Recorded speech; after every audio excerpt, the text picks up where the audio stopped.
하면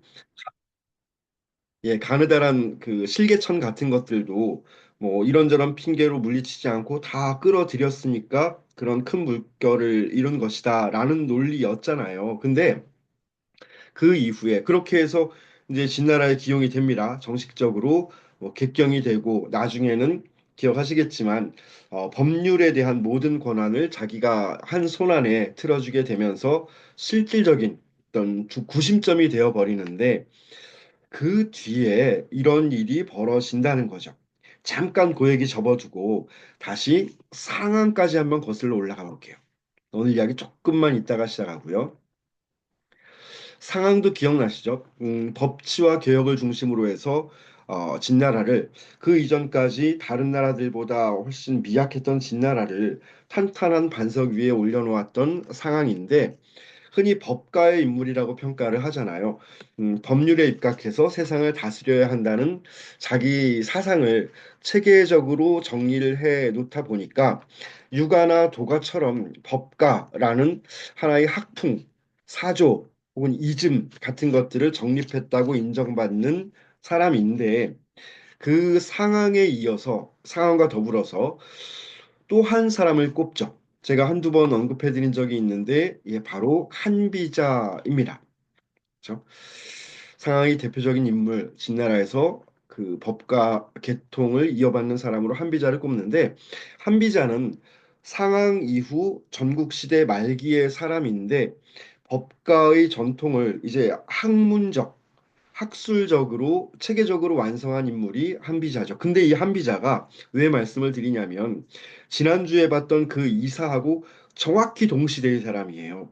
특히 뭐 이건 아직까지 좀 논란이 있기는 합니다만 그 우리가 순자 있잖아요. 성악설을 얘기하는 순자한테서 동문수학한 사이라고 추정하기도 해요. 근데 그건 뭐 어느 정도 우리가 한번 그 추적을 해보면 순자는 성악설을 이야기하잖아요. 아주 간단히 정리해 보면 사람의 타고나는 본성은 악한 부분이 있다. 그래서 이거 가르쳐야 된다라고 얘기하는데 그걸 좀 더 강화하는 거죠. 그냥 말로 해서 못 알아들으니까 뚜까 패야 된다. 얘들 혼내줘야 된다. 법률 제도가 그래서 필요하다라고 얘기하는 게 이제 이사하고 한비자한테 공통적으로 흘러내려 온다는 건데 자, 같은 스승을 섬겼다고 알려져 있는 정확히 동시대의 사람들인데 이 한비자 원래 한나라 사람이에요. 한비자 한나라 사람인데 그가 쓴 글을 진시황이 보게 되죠. 진시황이 보고서 잠시만요. 이사와 그쵸.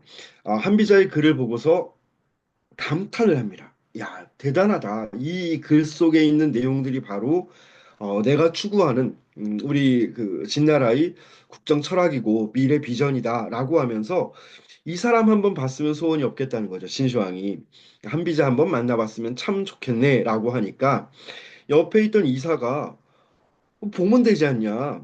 여기 옆에 한나라에 있으니까 한나라 공격해 들어가가지고 데려와라라고 이야기를 합니다. 그래서 이 진시황 씨가 그럴까? 그러고는 정말 한나라를 공격하려고 실제로 전쟁을 일으키기까지 하는 거죠. 물론 그 한나라를 공격하는 게 단지 한비자 한 사람을 데려오기 위한 목적만은 아니겠습니다만 그게 명시적으로 언급이 돼요.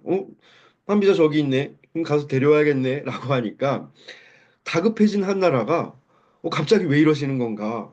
아, 한비자 데려가려고 그러는구나. 그래서 보내줘요. 자기들이 진나라의 공격을 그대로 받을 수는 없으니까 사신이라는 명분으로 야 저기 좀 가줘야겠어 해가지고 한비자를 진나라로 들여보냅니다. 그래서 마침내 그 두 사람이 만나게 되죠. 진시황하고 한비자가 그 조우를 하게 됩니다.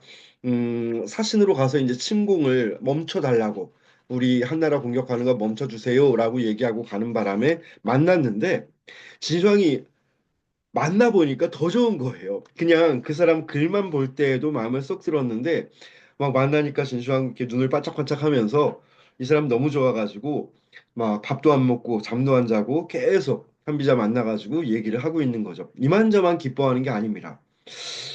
근데 이사가 옆에서 가만 보고 있다 보니까 이건 아닌데, 만나고 싶다고 해서, 마음에 든다고 해서, 그런 사람 만나게 해주면, 진성이 나를 더 좋아할 줄 알았는데, 돌아가는 모양새를 보니까, 항상 내가 있어야 될 자리에 한비자가 있다는 거죠. 그때 이사가 뭐라고 얘기를 하냐면, 한비자는 한나라 사람입니다.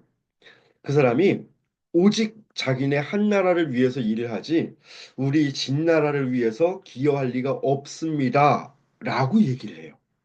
정확히 얼마 전에 진나라 조정에서 왕실과 그 종실과 대신들이 이사 자신을 쫓아내려고 할 때 얘기했던 그 논리를, 자기가 정면으로 반박하고서 깨뜨렸던 그 발언을 자기가 하고 있다는 거죠. 한비자를 내쫓기 위해서. 근데 그렇게 얘기를 하고 진시황이 그 말에 흔들려요. 이사가 어느 정도 그 가스라이팅이 돼 있었단 말이에요. 돼 있었던 모양입니다. 그래서 진시황이 한비자를 옥에 가두죠.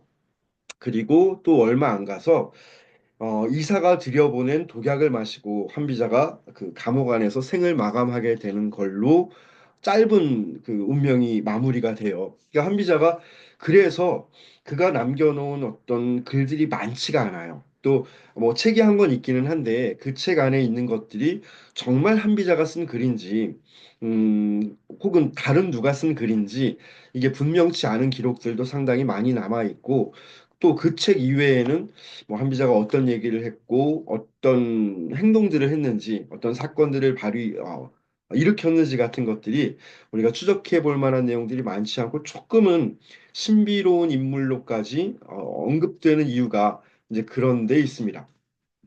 자, 이제 이세 황제 말기에 그 진나라 기틀이 흔들리면서 여러 가지 문제가 발생을 하죠. 지난번에 봤잖아요. 그 망국의 조건을 다 가지고 있는 뭐 이사부터 조고, 호해 이런 사람들 나오면서, 그래서 이런 상황이 벌어지죠. 진시황이 처음에 자기가 황제가 되면서 시호법을 철폐를 했잖아요. 무슨 장양왕이니 효문왕이니 뭐 해문왕이니 이런 시호법들을 과감히 철폐를 해버리고, 나는 시황제고 2세 3세 만sek토록 영원하리라라고 얘기를 했습니다만, 2세 황제만의 이제 운명이 다 마무리가 되는 거죠. 지난번에 제가 이 말씀도 드렸나 모르겠는데, 호해가 둘째 아들이고 점을 쳤다고 얘기를 했나? 했어도 한 번 더 할게요. 점을 쳤는데 이제 자기는 천년만년 자기네 나라가 계속 가게 될 줄 알고 이런 거 되게 좋아한다고요. 점치고 MBTI 믿고 막 별자리 좋아하고 이런 사람이어가지고 왕자 쓰고 그러고 다니는 사람이어가지고 전국 각지의 점쟁이들을 불러 모아서, 야, 내가 지금 나라 하나 세웠는데 앞으로 우리 진나라의 운명에 대해서 점쳐봐라고 얘기를 하니까 이제 저마다 점괘를 내놓습니다. 근데 다 막 찬양하는 점괘들을 내놓는데, 이 부분은 야사예요. 야사에 나오는 내용인데, 진나라 최고 권위를 갖고 있는 원탑 점술가가 이런 점괘를 내놓죠. 얘기하다 보니까 얘기 안 한 것 같은 느낌이 드는데요. 망진자는 굉장히 불길한 얘기를 하는 거예요. 아이고, 항상 죄송해요. 마우스 가지고 글씨 쓰는 거. 실제로도 뭐 잘 쓰는 글씨는 아닙니다만. 망진 자는 호야입니다. 라고 불길한 점괘를 내놓는다는 거죠. 재수없게. 이제 막 나라 세웠는데, 통일을 했는데, 우리 진나라를 망하게 할 자는, 그래서 움찔하죠, 진시황이. 나라 세웠는데 우리 벌써 망하는 얘기를 하니까. 그래서 누군데, 누가 우리 진나라 망하게 하는데 했더니, 망진 자는 호야입니다. 라고 점괘를 내놓습니다. 이게, 오랑캐 호자죠. 그래서 진시황이 겁을 먹었다는 거예요. 아직 저 북방에 있는 이민족들, 주로 이제 흉노 등등의 이민족들이죠. 저것들이 그래, 내 그럴 줄 알았어. 이게 중원에 있는 국가들은 내가 통일했는데 저 북방에 있는 이민족들, 흉노 같은 애들이 계속 우리 진나라를 침범을 하고 우리 진나라 망하게 하려나 보다. 그래서 만리장성을 완비를 했다는 거죠. 물론, 만리장성은 그 전에도 있었어요. 만리장성이 있었다는 게 아니라 춘추 시대나 전국 시대에도 저 북방에 있는 국가들은 북방 오랑캐들 자기들 기준으로요. 충노나 이런 이민족들이 남하해 올까 봐 저마다 장성을 쌓아놓고 있었는데, 근데 분리가 돼 있었죠. 그 군데군데 끊어져 있던 것을 이제 진나라가 통일을 하고 나니까 이거 내가 완비를 해야겠다, 연결을 해야겠다. 그래서 저 산해관에서부터 저 서역에 이르기까지 라인을 하나 완성을 하잖아요. 가보신 분들은 알겠지만 어마어마한 짓을 해놨잖아요. 그때는 그 만리장성을 완비하느라고 엄청나게 많은 백성들이, 농민들이 죽어 나갔을 텐데 오늘날은 그 관광 수입으로서 이제 북경 시민들이나 아니면 또 공산당 당원들을 먹여 살리고 있습니다. 그래서 이제 만리장성을 완비를 구축을 했다고 이야기합니다. 근데 망했잖아요. 근데 저 호자가 망진자는 호야라고 할 때 호자가 오랑캐 호자이면서 진시황의 둘째 아들 호해의 호자이기도 했더라는 거죠. 그러니까 그 점술가의 점괘는 어쩌면 기가 막히게 들어맞기도 했던 부분입니다. 자, 이렇게 해서 이제 진나라 멸망을 했고요. 진나라 말기에 여러 가지 문제가 발생하고 전국 각지에서 반란 세력들이 일어나는데 그 가운데 가장 강력한 세력을 떨쳤던 두 나라, 그렇죠? 초나라하고 한나라요. 한나라 유방하고 그다음에 초나라 항우가 치열하게 다투면서 패권을 차지하려고 전쟁을 벌입니다. 오늘날까지도 장기판에서 여전히 싸우고 있다고 말씀을 드렸고요. 그런데 한고조 유방이나 아니면 초패왕이라고 불리는 항우가 자기들 혼자서 잘나가지고 전쟁을 하고 국가를 건설하고 그랬을 리는 만무하고 두 사람의 휘하에 정말 기라성 같은 인물들이 포진해 있죠. 그래서 이제 초한지라고 하는 또 하나의 역사 소설이 등장을 할 수 있었던 거고 정말 재밌죠. 초한지를 읽다 보면 막 어떤 구구절절 경전에 나올 것 같은 관념적인 이야기 같은 것들은 최소화돼 있고 스펙타클하고 긴장감 있는 또 수많은 인물들이 등장을 하면서도 그 한 사람 한 사람의 개성, 캐릭터가 살아있는 이야기들이 펼쳐지는 재미있는 소설을 만들게 되는데 한나라 유방의 휘하에서 특히 전략을 구사하고 전쟁을 수행하는데 거의 뭐 신적인 탁월한 능력을 보였던 사람이 바로 한신이죠. 한신이 없었더라면 과연 유방이 저 항우를 물리치고 또 새로운 국가 한나라를 건설할 수 있었을까 싶을 정도로 한신은 정말 대단한 능력을 뽐냈던 인물입니다.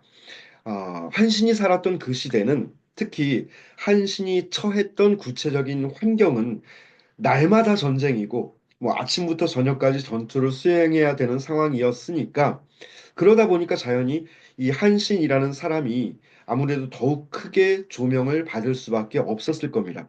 그 선생님들 혹시 한신포차 들어보셨어요? 이것도 백종원 아저씨 거죠. 한신포차 홈페이지에 어떤 할 일 없는 사람이 간혹 그런 사람들이 있어요. 할 일 없는 사람이 한신포차 홈페이지 들어가 보면 이 한신도 이 한신이에요. 그 한신포차의 한신도 지금 우리가 얘기하려고 하는 그 한신입니다. 스펠링이 똑같아요. 정확히 백종원 아저씨가 왜 그 한신의 이름을 가져다가 한신포차로 붙였는지는 알 길이 없지만요. 그 다음에 지금은 그 회사가 없어진 걸로 아는데 예전에 한신투자증권이라고 하는 증권회사가 있었는데 그 한신도 이 한신입니다. 그 심볼을 보면 장군이 말 타고 달리면서 뭐 칼을 휘두르는 그런 심볼을 가지고 있었는데 그 한신도 이 한신이에요. 요즘은 아파트 이름들이 무슨 블라블라 메르디앙 뭐 샤브랭 뭐이 길인데 그 저기 시어머니 찾아오실까 봐 그렇게 이름 짓는다 그러잖아요. 근데 예전에 아파트 이름 중에도 한신 아파트들이 있었거든요. 그 한신도 이 한신이에요.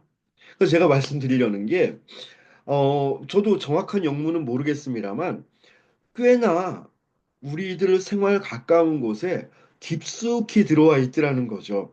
아마도 한신이라는 사람이 갖고 있는 그 어떤 이미지, 그 사람이 갖고 있는 상징성 같은 것들에 뭐 한신을 열심히 공부한 사람이 아니더라도 어떤 상당한 매력을 느끼고 있었던 게 아닌가 싶습니다.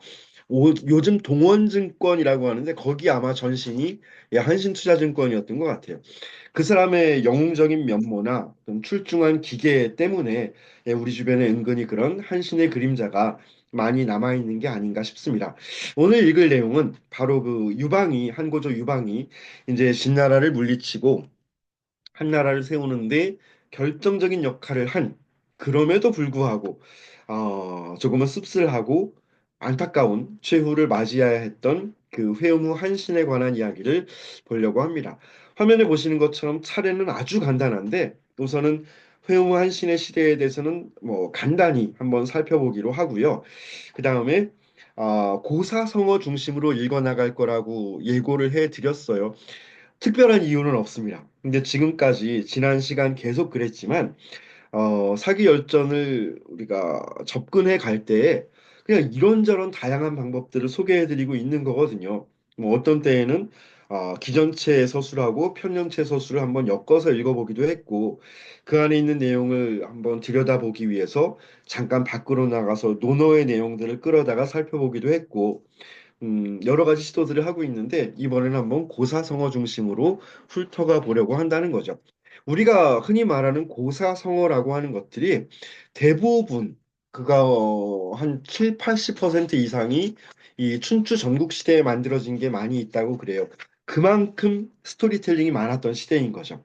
그런데 2000년 이상의 생명력을 가지고 오늘날까지 유지되어 오고 있는 건데 그 춘추 전국시대 가운데에서도 오늘 읽을 이 회음의 열전, 즉 한신 이야기는 상당히 많은 고사성어들을 품고 있어요. 이를테면 회음의 열전은 예, 일종의 고사성어 맛집인 셈인데 한신의 생애를 쫓아가는 한편으로 어떤 대목에서 어떤 고사성어가 생겨났거나 혹은 유명해졌는지를 하나하나 한번 살펴보려고 합니다. 시대부터 보죠. 지도를 빼버렸어요. 이제 그 진나라하고 뭐 영토가 대충 비슷하니까 이사하고 오늘 주인공 한신하고 한번 비교해 보시면 사망 연도를 기준으로 한 10년밖에는 차이가 안 나죠. 근데 중요한 건 두 사람이 어떤 국가를 위해서 활약을 했는가 하는 게 이제 큰 차이가 나기 시작한다는 겁니다. 한신은 아마도 전국시대 말기에 태어났겠죠. 그리고 통일된 진나라 시기를 살다가 한나라가 건국이 되고 위에 있는 국가 연대하고 한번 비교를 해보시면요. 한나라가 건국되고 대략 한 5, 6년 뒤에 사망을 한 것 같은데 순리대로라면 이제 그 새로운 국가의 건설을 좀 더 충분히 누리고 왜냐하면 큰 기여를 했으니까 누리고 생을 마감했어야 맞을 텐데 아마도 모종의 사건 때문에 일찌감치 예, 이렇게 생을 마감할 수밖에 없었던 것 같습니다. 그걸 한번 예, 시작해 보죠. 일단 극 초반부터요. 화면을 가지고 한번 볼게요. 회음 출신이라고 합니다. 뭐 이건 우리가 정확히 그 위치를 이해하고 뭐 알아야 되는 필요는 없습니다. 오늘날 강서성이라고 하는데 많이 가난했나 봐요. 너무너무 가난하다 보니까 뭐가 그래도 미천이라도 있어야 뭐 장사를 하든지 농사를 짓든지 또 공부를 하든지 해서 벼슬을 살게 될 텐데 그럴 만한 여건도 못 됐던 거죠. 그래서 유리 걸식을 합니다. 유리 걸식 여기저기 떠돌아다니면서 무려 음식을 구걸하면서 살았어야 되는 처지라는 거죠. 그러니까 끼니 걱정까지 해야 되는 그런 상황 속에서 분명히 살았는데 어, 골목길 여기저기 뭐 떠돌아다니다가 어떤 냇가에 도달을 했을 때 빨래하고 있던 아주머니 가운데 한 분이 힐끔 쳐다보고는 아유 혀를 끌끌끌 차면서 아마도 애따 먹어라 하고 밥 한 덩이를 주셨나 봐요. 했더니 막 이거 이렇게 우물우물 씹으면서 그죠? 이거 볼에다가 막 이만큼 넣고 막 꾸역꾸역 먹으면서 얘기했겠죠. 아주머니 이 은혜를 꼭 갚겠습니다. 뭐 이러고 얘기를 했을 거예요. 그랬더니 아주머니가 한심하게 쳐다보면서 아니 사지육신 멀쩡한 애가 그렇게 밥이나 굶고 다니니까 불쌍해서 밥벌이도 못하는 애 불쌍해서 밥 한 그릇 줬을 뿐인데 무슨 보답은 무슨 보답이냐라고 하면서 그냥 시크하게 쿨하게 돌아서셨던 모양이지요. 자 그런 일이 있었는데 아마도 이 대목에서 이 친구 모종의 자극을 받지 않았을까 싶은 생각이 들어요. 어, 그 뭐라 하죠? 현타가 오는 거죠. 저기서 아주머니 이런 이야기 하세요. 왕손의 처지가 불쌍했다라고 얘기하는데 이건 분명치 않대요. 여기에서 이걸 가지고 한 신이 한나라 왕족의 후손이라고 얘기하는 분들이 있습니다만 근데 사마천의 사기 열전 가운데 회음 후 열전 말고는 실제로 한신이 한나라 왕실의 후손인지를 알아볼 수 있는 근거가 없다는 거죠. 그래서 이거 왜 이렇게 얘기했을까? 뭐 몰라요. 그건 지어낸 이야기인지 아니면 우리는 못 보고 있지만 사마천 자신이 확인한 어떤 기록을 가지고 얘기했는지는 모르겠습니다만 자극을 받고 아마도 자각이 생겼을 겁니다. 일종의 동기부여를 받을 수 있었겠지요. 그래서 이 아주머니가 이런 얘기 안 해주셨더라면, 그래서 한신에게 모종의 자각이나 자극이 생겨나지 않았더라면, 과연 이 사람이 한고조 유방에게 찾아가고 또 한나라가 유방과 한신의 결합과 활약을 통해서 한나라가 진나라나 초나라 세력을 물리치고 새로운 국가로 건설될 수 있었을까 하는 생각도 해봅니다. 좀 과장된 이야기입니다만 어떤 역사의 거대한 물줄기라고 하는 게 때로는 그 정체도 분명치 않은 누군가의 한마디, 어떤 작은 행동 같은 것들에 의해서 눈에 잘 띄지 않는 이름도 알 수 없는 수많은 개인들의 모종의 희생이나 기여에 의해서 이루어질 수 있는 건 아닐까 싶은 생각이 들기도 해요.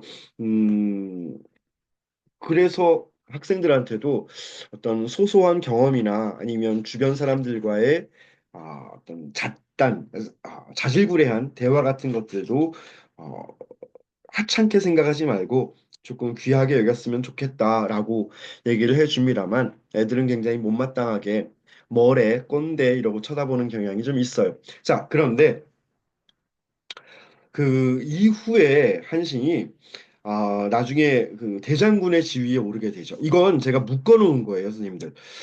이 앞에 있었던 내용은 회오무열전 초반에 나오는 이야기이고 훗날 대장군의 지위에 오르고 나서 자기한테 밥을 먹여준 그 아주머니를 찾죠. 이게 가능한 건가 싶은데 그냥 문학적 상상력을 발휘하고 예, 문학적으로 허용을 해 주자고요. 그 아주머니를 이렇게 찾습니다. 막 샵 빨래터, 샵 아주머니, 샵 밥한댕이 뭐 이래가지고 이렇게 했겠죠. 홍보를 해가지고 아주머니를 찾아서 천금으로 갚아드려요. 그래서 여기서 나왔다는 말이 일반 천금이죠. 한 그릇의 밥, 그죠? 십시일반할 때 그 일반입니다. 한 그릇의 밥에 대해서 천금으로 보답했다는 이 일에서 비롯되어서 어떤 작은 은혜가 있어도 딱 똑같이 그러니까 지난번에 네가 5만 원 빌려줬으니까 5만 원, 뭐 이자 몇 프로 해가지고 5만 5천 원 이거 아니고 그때 내가 큰 도움을 받았다면 그러면 그것 때문에 내가 이 자리에 올 수 있었던 거니까 지금 상황에서 그 규모를 맞춰주는 거죠. 그래서 조그만 은혜에 대해서 크게 보답하는 것들을 일반 천금이라고 표현하는 말이 여기에서 이제 생겨났다고 말들을 합니다.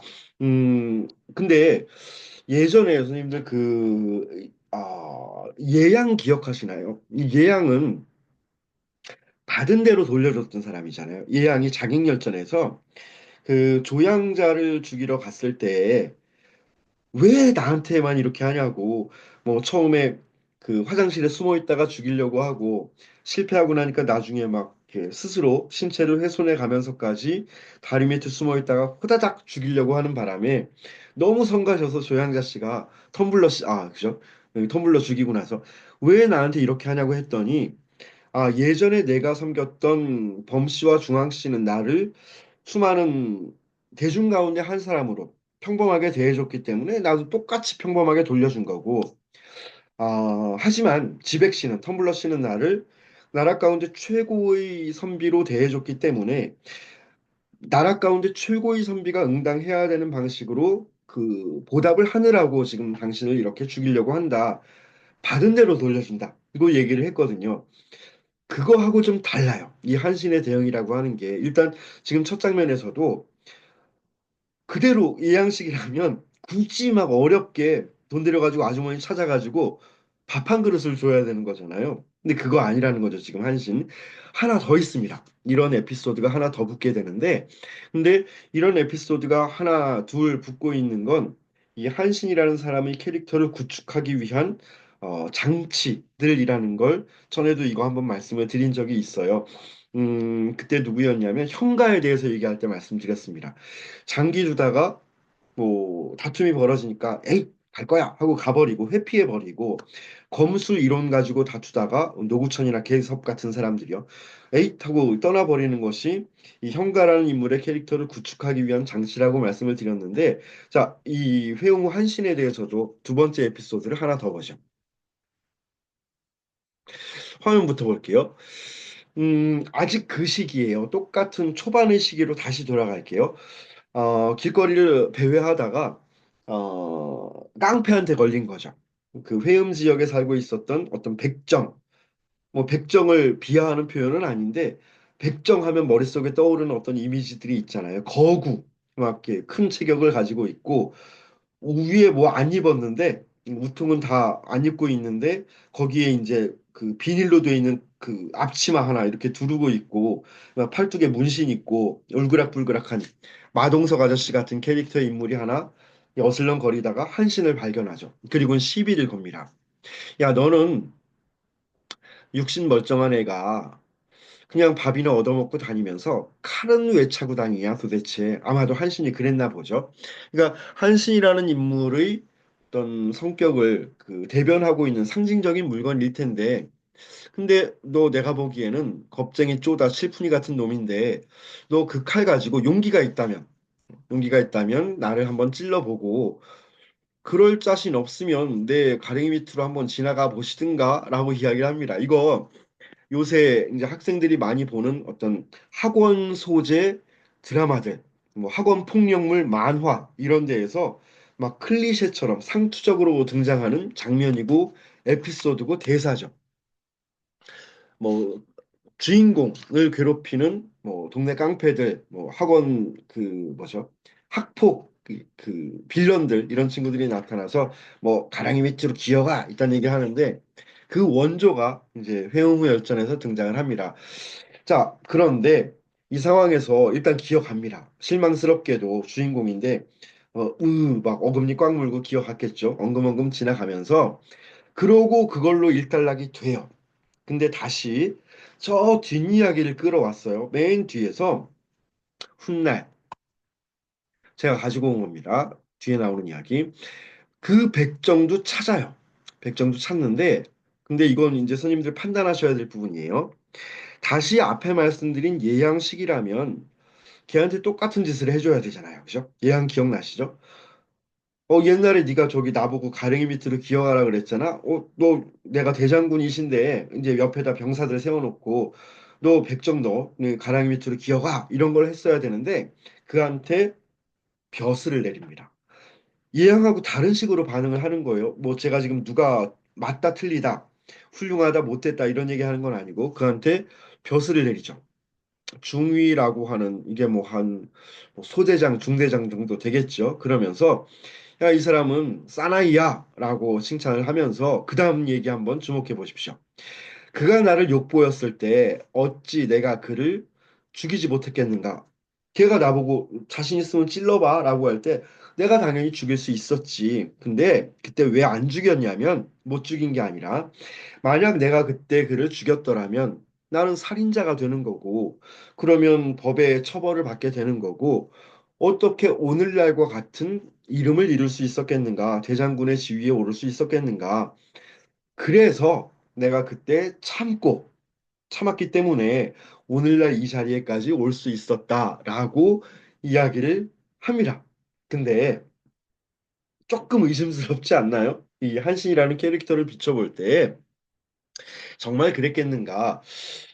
한신의 말대로 그때 다시 화면을 돌려볼게요. 처음으로 돌아가서 그 당시에 한신이 야, 너 자신 없으면 찔러보든가 아니면 내 가랭이 밑으로 기어가라고 했을 때 한신이가 머리 위에 이제 말풍선 띄웠습니다. 머릿속으로 아, 내가 저놈을 지금 죽일 수 있지 물론 하지만 지금 참지 못하면 저 훗날 내 이름을 이룰 수 없을 거야. 참는 수밖에 이런 생각을 하고 기어갔을까? 내가 훗날 이름을 이루기 위해서 지금은 참아야겠군이라고 했겠는지, 자기 앞날에 대한 분명한 전망이 있었겠는지, 전망과 확신이 있었겠는지, 혹은 혹시라도 결과적으로 이름을 이루고 나서 자신의 과거를 미화하기 위해서 저렇게 말을 하고 있는 것은 아닐까 싶은 생각이 조금 저는 들기도 합니다. 그래서 그에 대한 판단은 스님들이 각자 하실 몫인데, 자, 어쨌든 전체적인 구성면에서 한 가지만 더 말씀드리고 지나가 볼게요. 이게 지금 앞부분하고 뒷부분이 물려있는 이야기들이잖아요. 아주머니한테 밥 한 그릇에 대해 천금으로 갚아드린 이야기나 백정이 욕보였을 때 나중에 그를 그에게 벼슬을 내려준 이야기가 앞뒤로 분리가 돼 있는데, 자, 만약에 자신을 욕보인 백정에게 벼슬을 내렸다고 하는 후일담이 없었다면 구성면에서 완결성이 떨어지죠. 그렇게 그런 일이 있었는데 그래서 나중에 어떻게 됐지? 하는 것들이 궁금해지게 되고, 또 그 후일담에서 만약에 백정을 찾아내서 복수를 해버리면 한신이라는 인물의 캐릭터가 완전히 달라질 수밖에 없을 겁니다.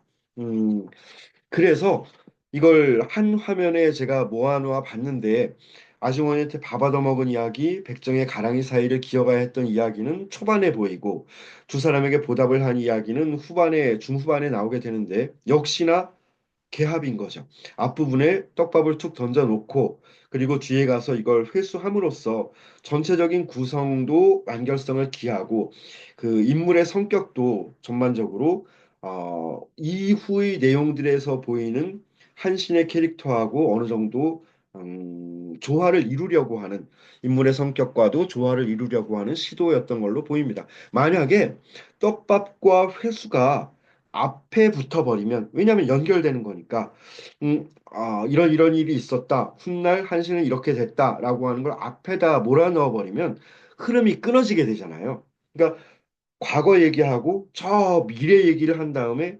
다시 과거로 돌아가서 그 다음 이야기를 끌고 와야 되니까 이게 흐름이 끊어지고 결과를 기다리는 재미는 반감되죠.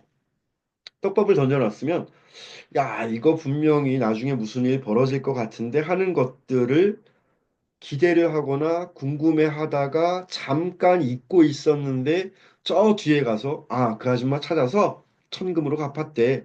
백정 찾아서 벼슬을 줬대. 라고 해주는 게 효과가 높을 것 같다는 거고, 반대로 이 두 가지가 저 뒤에 물려버리면 실컷 한신에 대한 이야기를 쭉 해오다가 참 서마천이 사실은 옛날에 한신이가 평민이었을 때 가난하던 시절에 이런 이야기가 있었는데 하고 다시 거꾸로 그 리와인드를 해야 되잖아요. 그러면 그 시간의 흐름이라는 게 뒤죽박죽이 될 수밖에 없겠다는 거죠. 그래서 떡밥 던져놓고 회수를 하는 앞뒤로 분산시키는 수법이 흔히 생각하는 역사에서는 이게 꼭 필요한 건 아닌데 하나 던졌어도 하나 빠져도 되잖아요. 근데 이게 아직까지 그 소설 혹은 문학이라는 영역하고 역사라는 장르가 엄격히 분리되기 이전의 시기이다 보니까 이런 문학적 장치들도 곳곳에 보이는 텍스트다라는 말씀을 하나 드리고 지나갑니다. 과하지옥 얘기를 안 하고 지나갈 뻔했네요. 과지옥 이건 요즘 많이 쓰더라고요. 그 일단 과자는 가랑이 과자고요. 말 그대로 가랑이 아래로 지나가야 되는 치욕이어서 과지옥이라고 하면 사람이 견디기에 가장 심각한 참을 수 없는 최대의 치욕을 가리키는 말인데, 예전에 오늘 또 막 홍준표 전 대구시장 뭐 출마 선언하면서 언론에 많이 언급이 됐습니다만 왜 한때 중앙 정치에서 상당히 소외된 적이 있잖아요. 뭐 되게 친한 줄 알았는데 대통령이 다른 뭐 핵심 관계자들하고만 친하게 지내면서 이제 홍준표 시장을 좀 멀리 거리를 두고 있었을 때 이 과하지옥이라는 말을 꺼내더라고요. 이 문자 쓰는 거 되게 좋아해요. 그래서 내 오늘의 이 과하지옥을 참지 않겠다라는 이야기를 하면서 막 그죠? 심기일전하고 와신상담하더니 오늘 또 나왔어요. 예, 뭐 어떻게 될지는 이제 한 두 달 있으면 결과가 나오겠죠. 자, 이제 본격적으로 한신과 유방이 만나야 되는 그 장면인데 일단 화면부터 보고 시작할게요. 한신이 유방의 휘하에서 활약한 장수인 건 맞는데 처음부터 유방한테 간 건 아니라는 거죠. 일단 처음에는 뜻밖의 항량을 찾아갑니다. 항량은 누구냐면 항우의 삼촌이거든요. 근데 거기에서 별 볼 일 없이 지나가요. 그냥 뭐 드라마에 나오는 엑스트라 중에 한 명 정도 병사 3. 왜 전쟁 나면은 돌격 장군이 하면 와 하고 창 들고 막 소리 지르면서 가는 그런 병사 정도로 있다가 거기에서 이제 여차저차 해서 항우의 진영으로 들어가죠. 항우한테 들어갔는데 거기에서도 그냥 낭중 뭐 이런 거 합니다.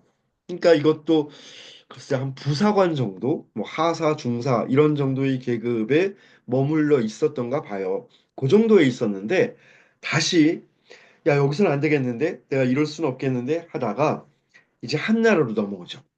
그러니까 뭐 그들한테 국가 개념이라고 하는 게 한 번 몸을 맡겼을 때 죽을 때까지 거기 있어야 되는 건가 하는 건 오늘날 개념하고는 조금 다른 것 같아요. 한나라로 넘어갔는데 거기서도 처음에는 하찮은 미관 말직을 맡게 됩니다. 뭐 앞에서의 낭중하고 별반 다를 바 없는 게다가 사형수의 신분으로까지 쫓기게 되죠.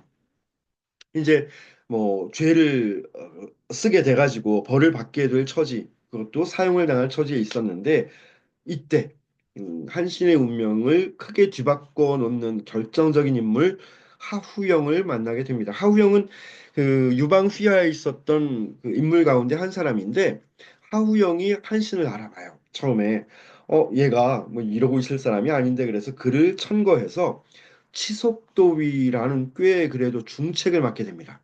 사면시켜서 치속도위를 맡기는데 치속은요 다스릴 치자하고 곡식 속자거든요. 그러니까 그 군대에서 혹은 전쟁 상황에서 군량이 중요하잖아요. 뭐 왜 그 어떤 전쟁 이야기들을 서사들을 읽다 보면 그 군량이라고 하는 게 오히려 실제 전투하는 병사들보다도 더 자주 전쟁의 승패를 결정짓는 상황들이 종종 벌어지는데 꽤 중책을 맡은 거예요.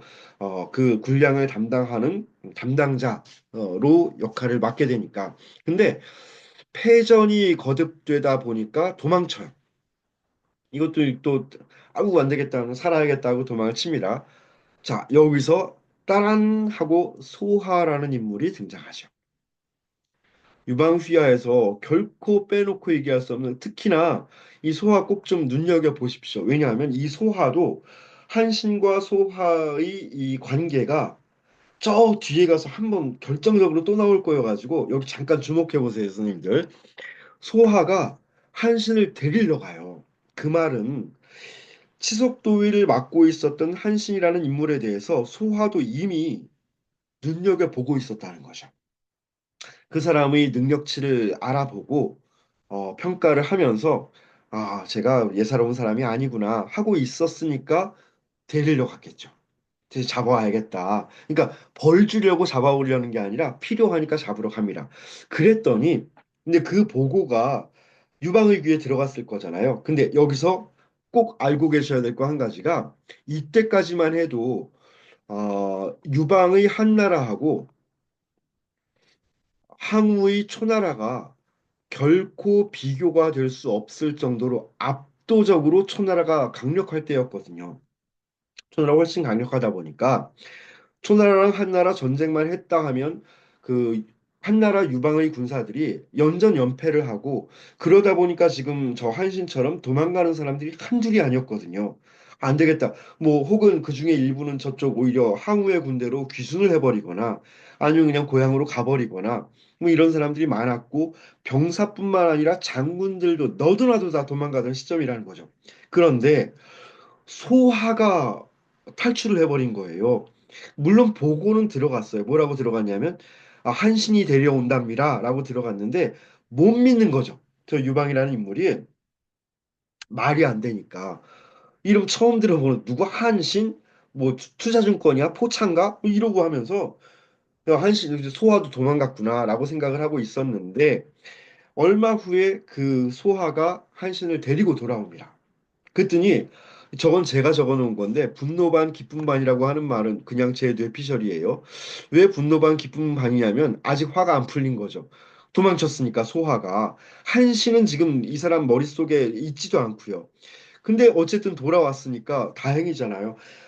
유방한테 소화는 절대 없어서는 안 되는 인물이에요. 이건 뭐 제가 굳이 말씀드리지 않을게요. 선생님들도 익히 알고 계실 테니까. 그래서 기쁨 반, 분노 반의 심정으로 너 왜 도망갔어? 라고 하니까, 아닌데요. 도망간 거 아닌데요. 보고 들어갔을 텐데, 제가 한신 데려온다고 말을 했잖아요. 라고 보고를 함에도 불구하고, 유방이 말이 되는 소리를 하라는 거죠. 지금까지 그 많은 병사들은 물론이고, 이름꽤나 있는 네로라 하는 장군들이 도망쳤을 때에도, 소와 당신이 지금까지 눈 하나 꿈쩍하지 않고 있었으면서, 뭐라고? 누구 이름이 뭐라고? 한신? 포차? 그런 애가 도망간 걸 잡아왔다고 하는 게 말이 되느냐고 얘기를 하니까 소아가 뭐라고 하냐면 지금까지 그런 장수들은 얼마든지 다시 얻을 수 있다는 거죠. 대체제가 있다는 겁니다. A가 도망가면 B, B가 도망가면 그 자리에 C가 들어가서 그 역할을 하면 되는데 한신이는 이 사람은 대체 불가한 인물이라는 거죠. 나라에 둘도 없는 인물입니다. 거기에서 나온 말이 국사무쌍이라고요. 이것도 꽤나 뭐 유명해진 말인데 이걸 우리가 현실 생활에서 쓸 일은 없을 것 같아요. 오로지 어쩌면 이 한신이라는 사람의 개인적인 능력치나 아니면 당시 한나라에서 얼마나 비중 있고 또 쓰임새가 많은 사람이었는지를 단적으로 드러내주는 표현이니까 우리가 뭐 그 말을 어디다 써야 되는지는 모르겠습니다만 국사무쌍이라는 말 이제 그래서 생겨나요. 나라의 선비들 가운데 인재들 가운데 무쌍, 쌍이 없는 둘도 없는 사람이라는 뜻으로 극찬을 하는 표현으로 사용을 하죠. 자, 그 말을 듣고서 한신을 뭐 포차인 줄 알았던 그 한신이를 대장군으로 삼아요. 여기서 스님들이 이제 오버랩 때는 뭔가 빵 하고 이렇게 그 뭐라 하죠 그런 거 데자뷰 어디서 본 것 같은 느낌이 드셔야 되는데 관중과 포수기요 그죠? 제네랄 환공이 어제까지 나를 죽이려고 했던 관중인데 포수의 말을 듣고 포수기 추천하는 한마디를 듣고 그 자리에서 그럼 관중이 재상이라고 하고 자기는 정치를 놔버리잖아요. 뭐 그냥 술 마시고 맛있는 거 먹고 놀러 다니고 그러면서 주변이 말림에도 불구하고 의심스러우면 사람을 쓰지 말고 한번 사람을 썼으면 의심하지 말라고 하고는 전권을 내맡겨 버리는데 이 양반도 지금 그러고 있다는 거죠. 자, 두 가지를 다시 짚어보고서 다음 장면으로 넘어갈게요. 첫 번째는 예, 물론 회흥우 열전이고 회흥우 열전의 주인공은 한신입니다. 그런데 이 대목에서는 사실 더 주목해야 될 인물은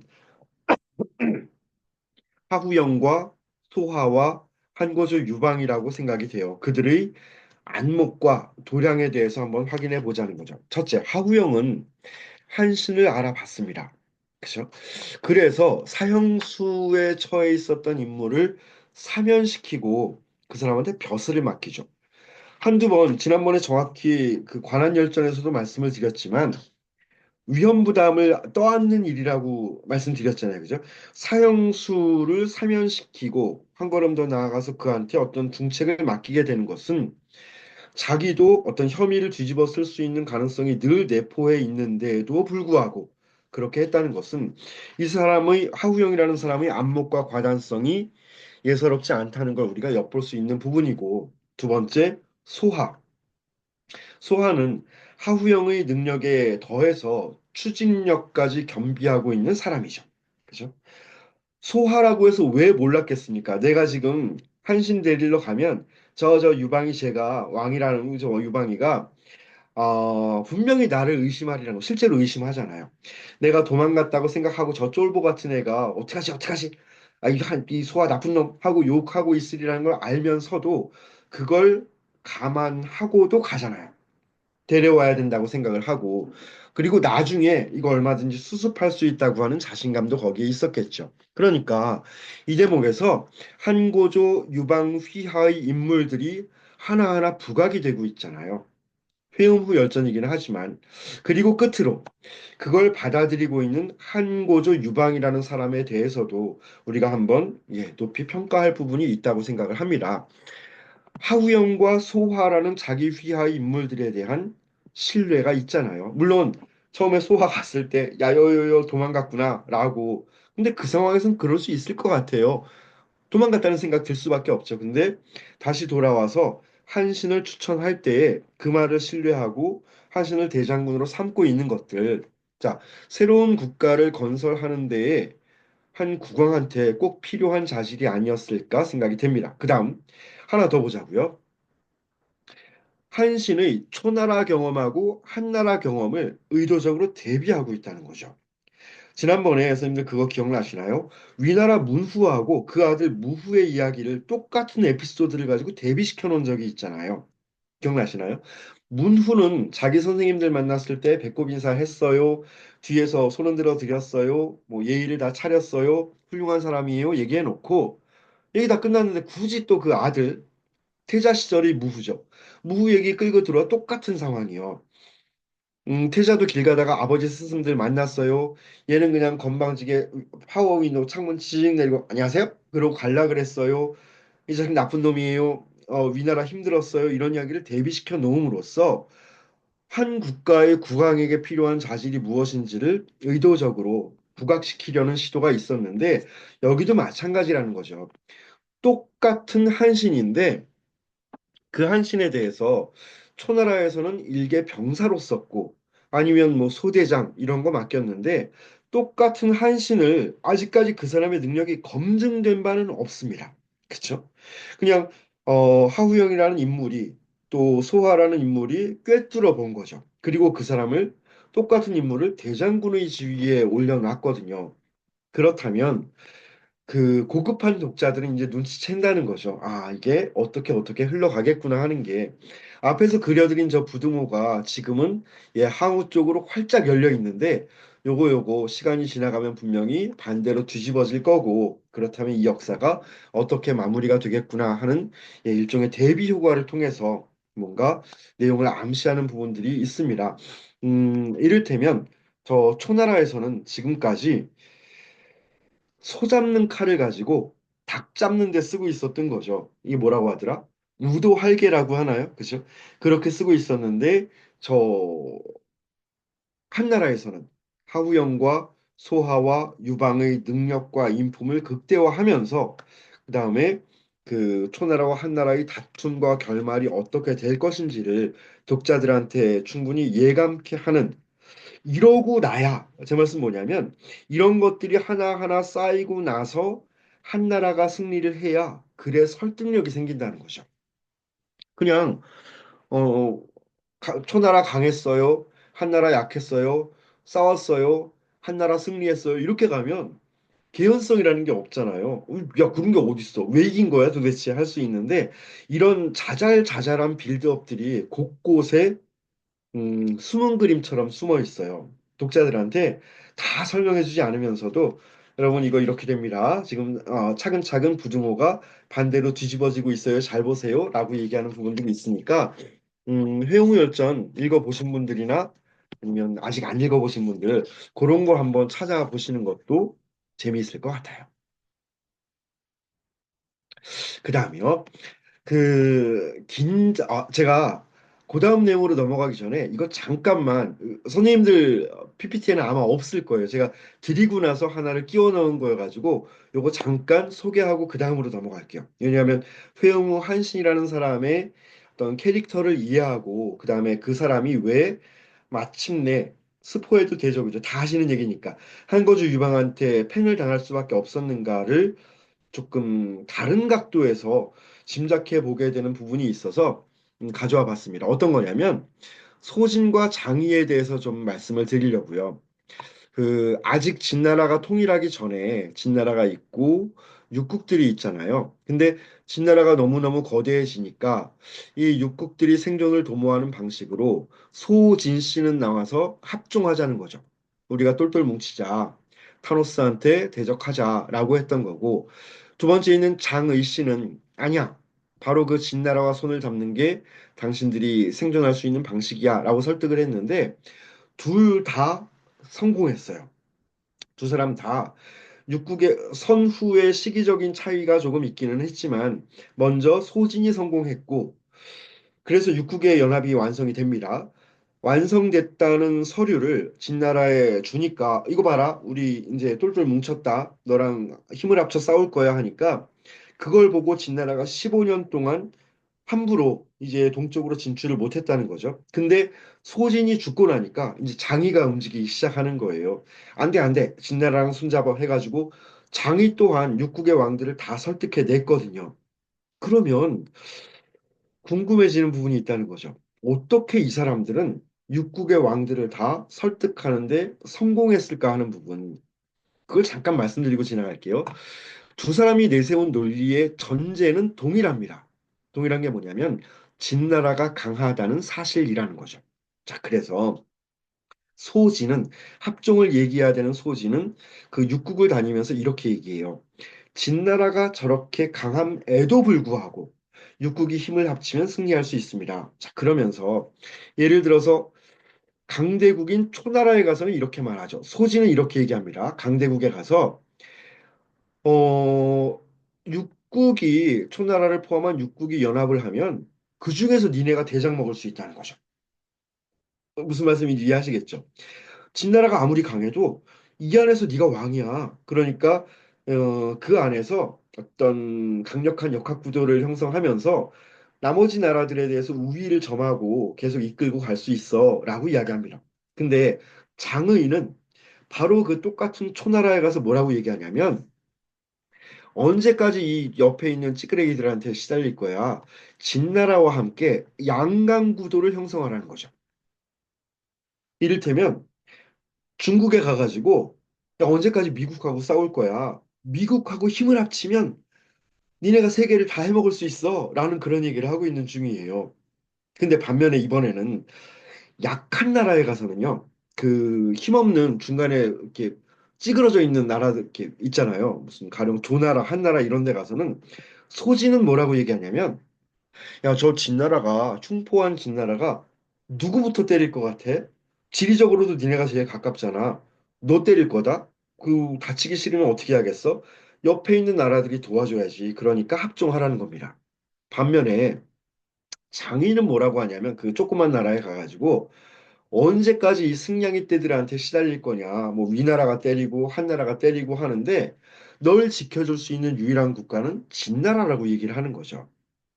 똑같은 이야기를 하는데 그러면 선생님들 어떤 얘기가 되냐면 두 사람이 결국은 똑같은 전제를 가지고 설득에 성공했다고 하는 건 무슨 대단한 근거가 있어서가 아니라 그 사람들의 화술이 화법이 남달랐다는 거죠.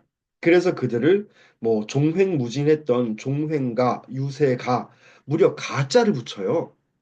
그죠?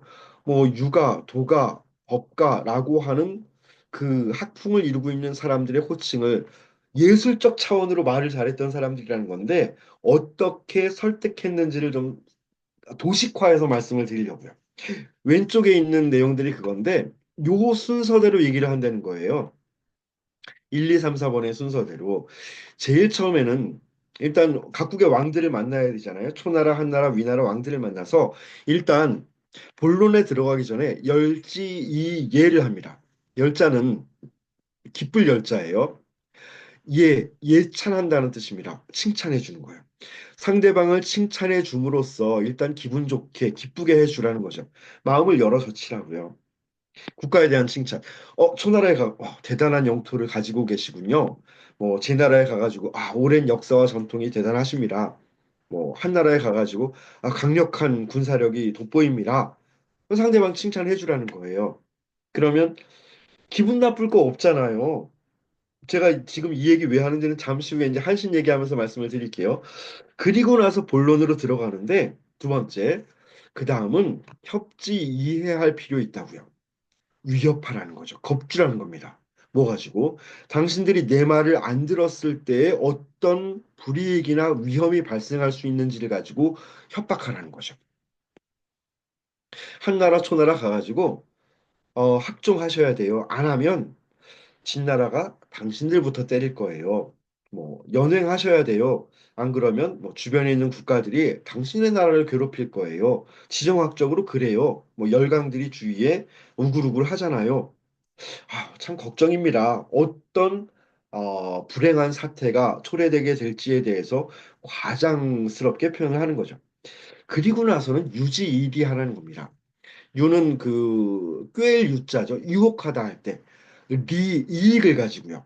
반면 내 말을 들으면 어떤 이익이 있는지, 합종했을 때 당신 국가가 누릴 수 있는 이익과 그다음에 연행했을 때 당신네 국가가 획득할 수 있는 어떤 이로움이 있는지를 가지고 장밋빛 청사진을 그려주라는 거죠.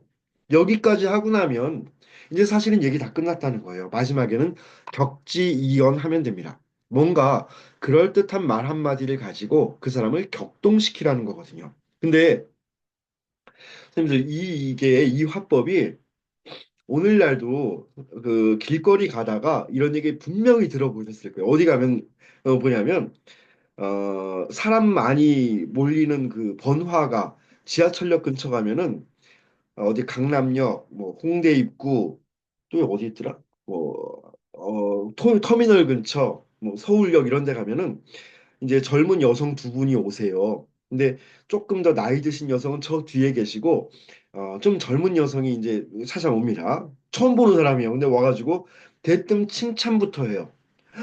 정말 선한 인상이세요. 인상 좋다는 말씀 많이 들으시죠? 어쩌면 그렇게 얼굴에 맑은 기운이 앞에 말씀드린 열지 이해부터 한다고요. 칭찬하는 말을 가지고 기분 좋게 해주는 거죠. 물론 우리가 그걸 너무 많이 보다 보니까 학습이 돼가지고 기피를 하는데 아직까지도 그런 화법의 전개를 포기하지 않고 계세요. 그다음 뭐 합니까? 협지 이해합니다. 삼재가 드셨다는 거죠. 삼재가 드셔가지고 약한 고리를 건드려요.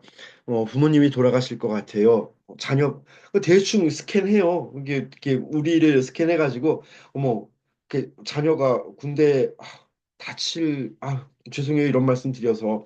아니면 뭐, 이렇게 대학 입시에 실패하실 것 같아요. 비싼 돈 들여서 특강 들었는데 사기를 당하신 것 같아요. 뭐, 그딴 얘기들. 사기 특강인 줄 알고 갔더니 뭐 그런 얘기를 가지고 이제 협박을 한다는 거죠. 그 다음에 유지이비합니다. 자기 말을 들으면 어떤 이익이 있을지를 가지고 유혹을 하는 거죠. 하지만 저와 함께 저기 그분들 공부하시는 곳이 어디 있냐면 성수동 이런 데 많이 있거든요. 성수동에 가서 조상께 제사를 지내시면 어 삼재도 극복이 되고 부모님 무병 장수하실 거고 무사히 전역할 거고 아드님이 따님이 대학에 들어가실 거고 다음번에는 훌륭한 특강을 들으실 수 있을 거예요라고 유혹을 합니다. 그리고 마지막 한마디 빵 하고 격동을 해주면 슬슬슬 따라간다는 곳 가보신 적 있어요? 저는 가봤습니다. 일단 그분들 말씀을 드리려면 그 반경 100m 안에 버거킹이 있어요.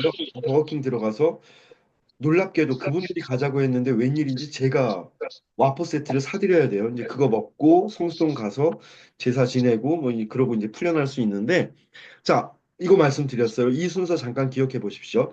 상대를 기쁘게 해주고 그 다음에 그 사람이 좀 언짢아 할 법한 말들을 툭 던져놓은 다음에 그 사람이 어떤 이로움이 있겠는지 이거 한번 풀어주고 그리고서 이제 우리가 뭔가를 함께 해나갈 수 있는 말로 도모해주면 그러면 내 뜻대로 사람을 이끌고 갈 수 있다는 건데 한신으로 돌아갈게요. 한신 뭡니다. 대장군이잖아요. 그래서 왕과 독대를 하는 거죠. 한거조 유방하고 한신이 만났을 때 이런 이야기 할 수 있을 것 같아요. 둘이 이제 뭐 차 한 잔 마시고 술 한 잔 나누면서 얘기할 수 있겠죠.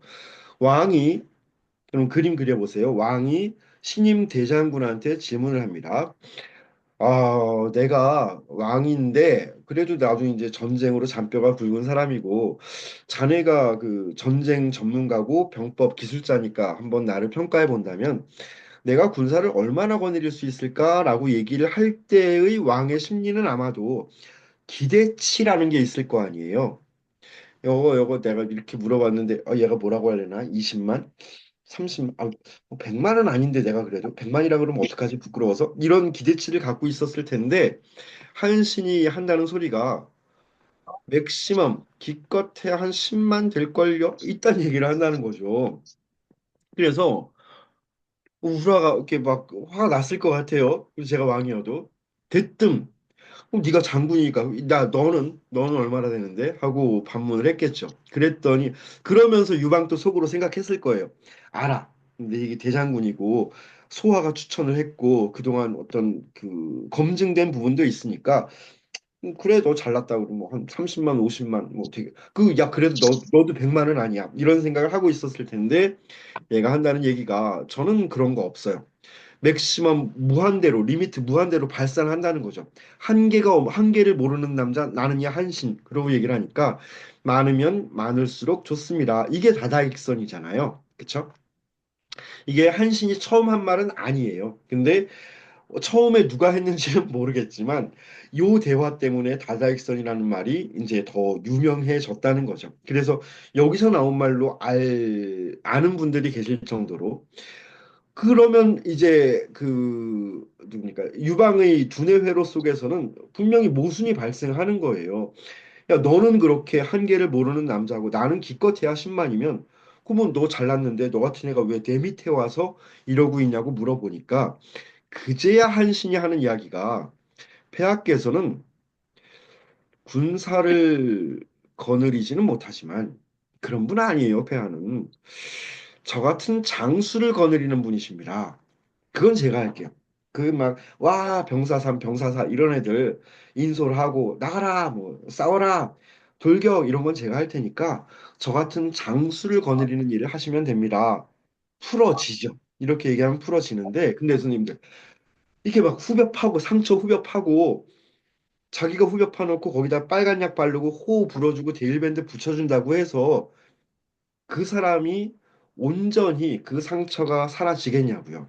흉터는 사라질지 모르겠지만 정신적인 상처는 저는 분명히 남을 거라고 생각하거든요. 말 순서만 바꿔서 얘기해줘도 되잖아요. 저 순서만 바꿔서 처음에 유방이 내가 저기 군사를 얼마나 저 얘기하다 보면 요새 좀 이렇게, 의도치 않게 누구 성대모사 하는 경향이 있는데 그런 의도는 없어요.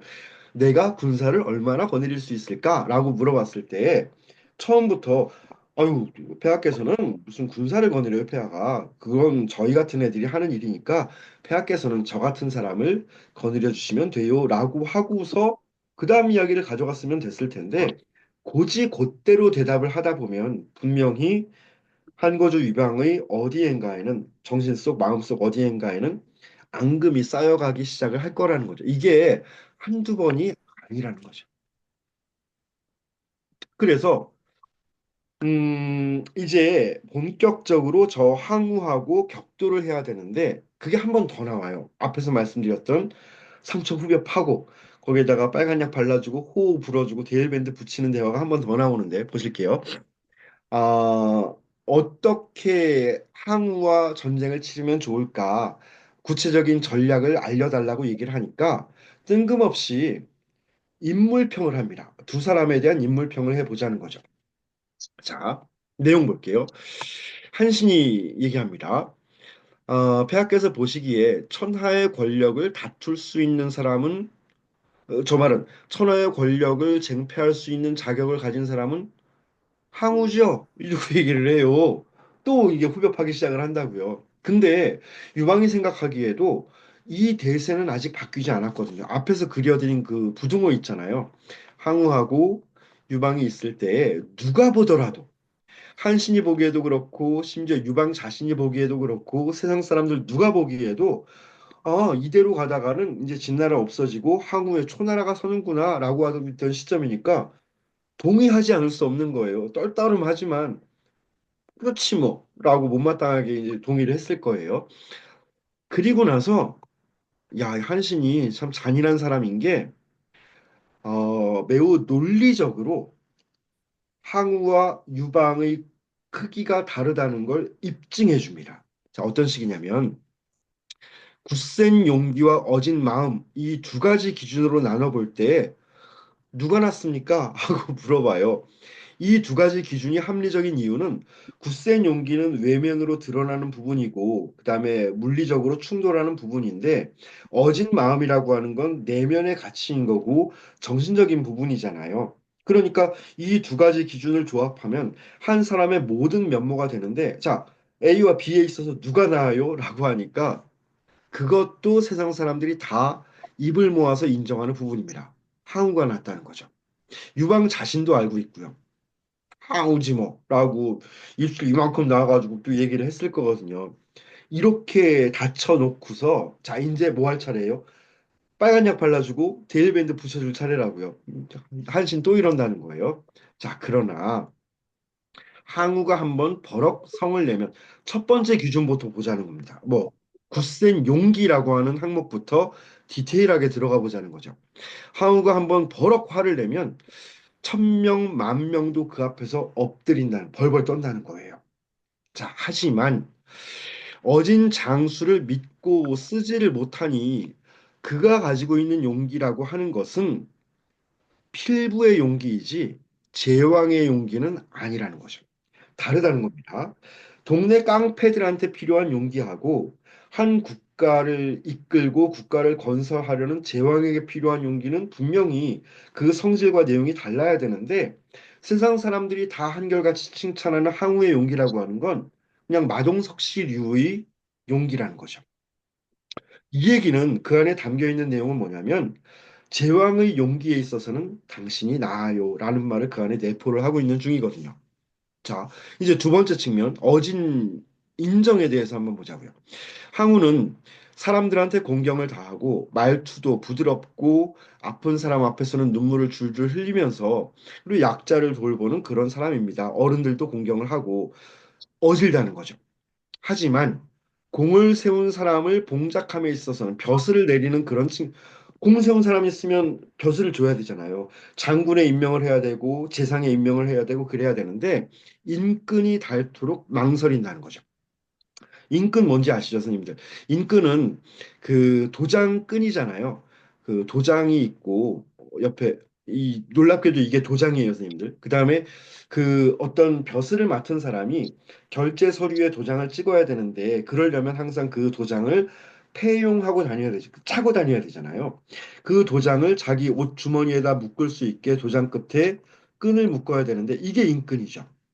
그래서 인근이라는 단어 자체가 그 벼슬을 대유해요.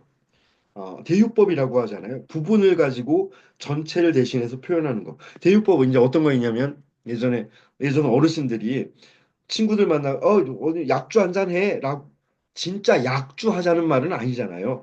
약주는 술의 일종인데 술 한잔 하자는 말을 약주 한잔 하자고 하는 것처럼 인근이라는 말이 저 도장이 아니라 그 도장으로 상징되는 벼슬 자체를 인근이 닳도록 망설이고 있다고요.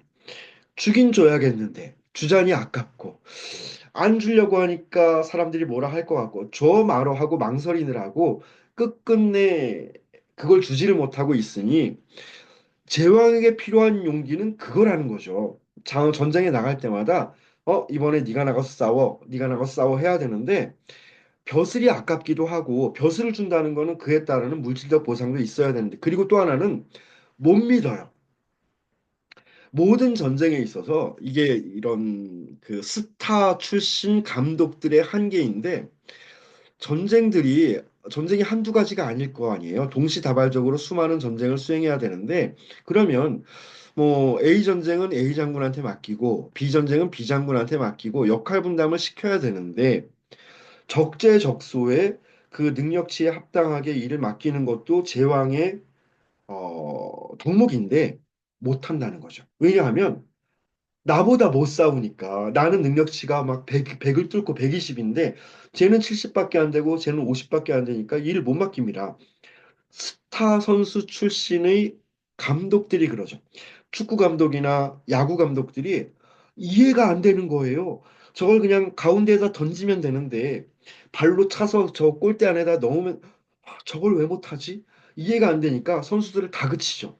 그러다가 차라리 내가 할까? 이런 생각들을 하게 되고 그래서 스타 선수 출신의 감독치고 감독으로 성공하는 사람이 흔치 않다고 얘기하는데 이 사람이 그렇다는 거죠. 자, 그래서 뒤에 이야기도 뭐냐면 결국 어진 마음에 대해서도 내면적인 부분에 대해서도 당신이 나아요라는 얘기를 끝에 가서 하고 있다고요. 자, 이럴 거면 처음에 인물 평가를 할 때 그 얘기 먼저 해주면 되거든요. 향후 제가 뭐 나대지만 그건 뭐 동네 깡패 같은 거고요. 실제로 제왕에게 필요한 용기는 당신이 훨씬 나으세요.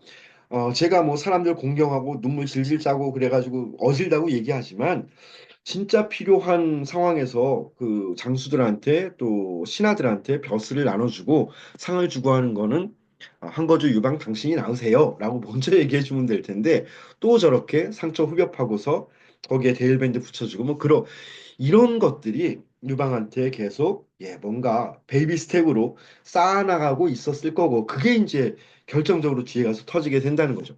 여기서 나온 말이 필부지용 부인지인이라고 하는데 이거 제가 좀 이렇게 저 혼자만의 말씀을 드릴 게 또 한 가지 부분이 있습니다.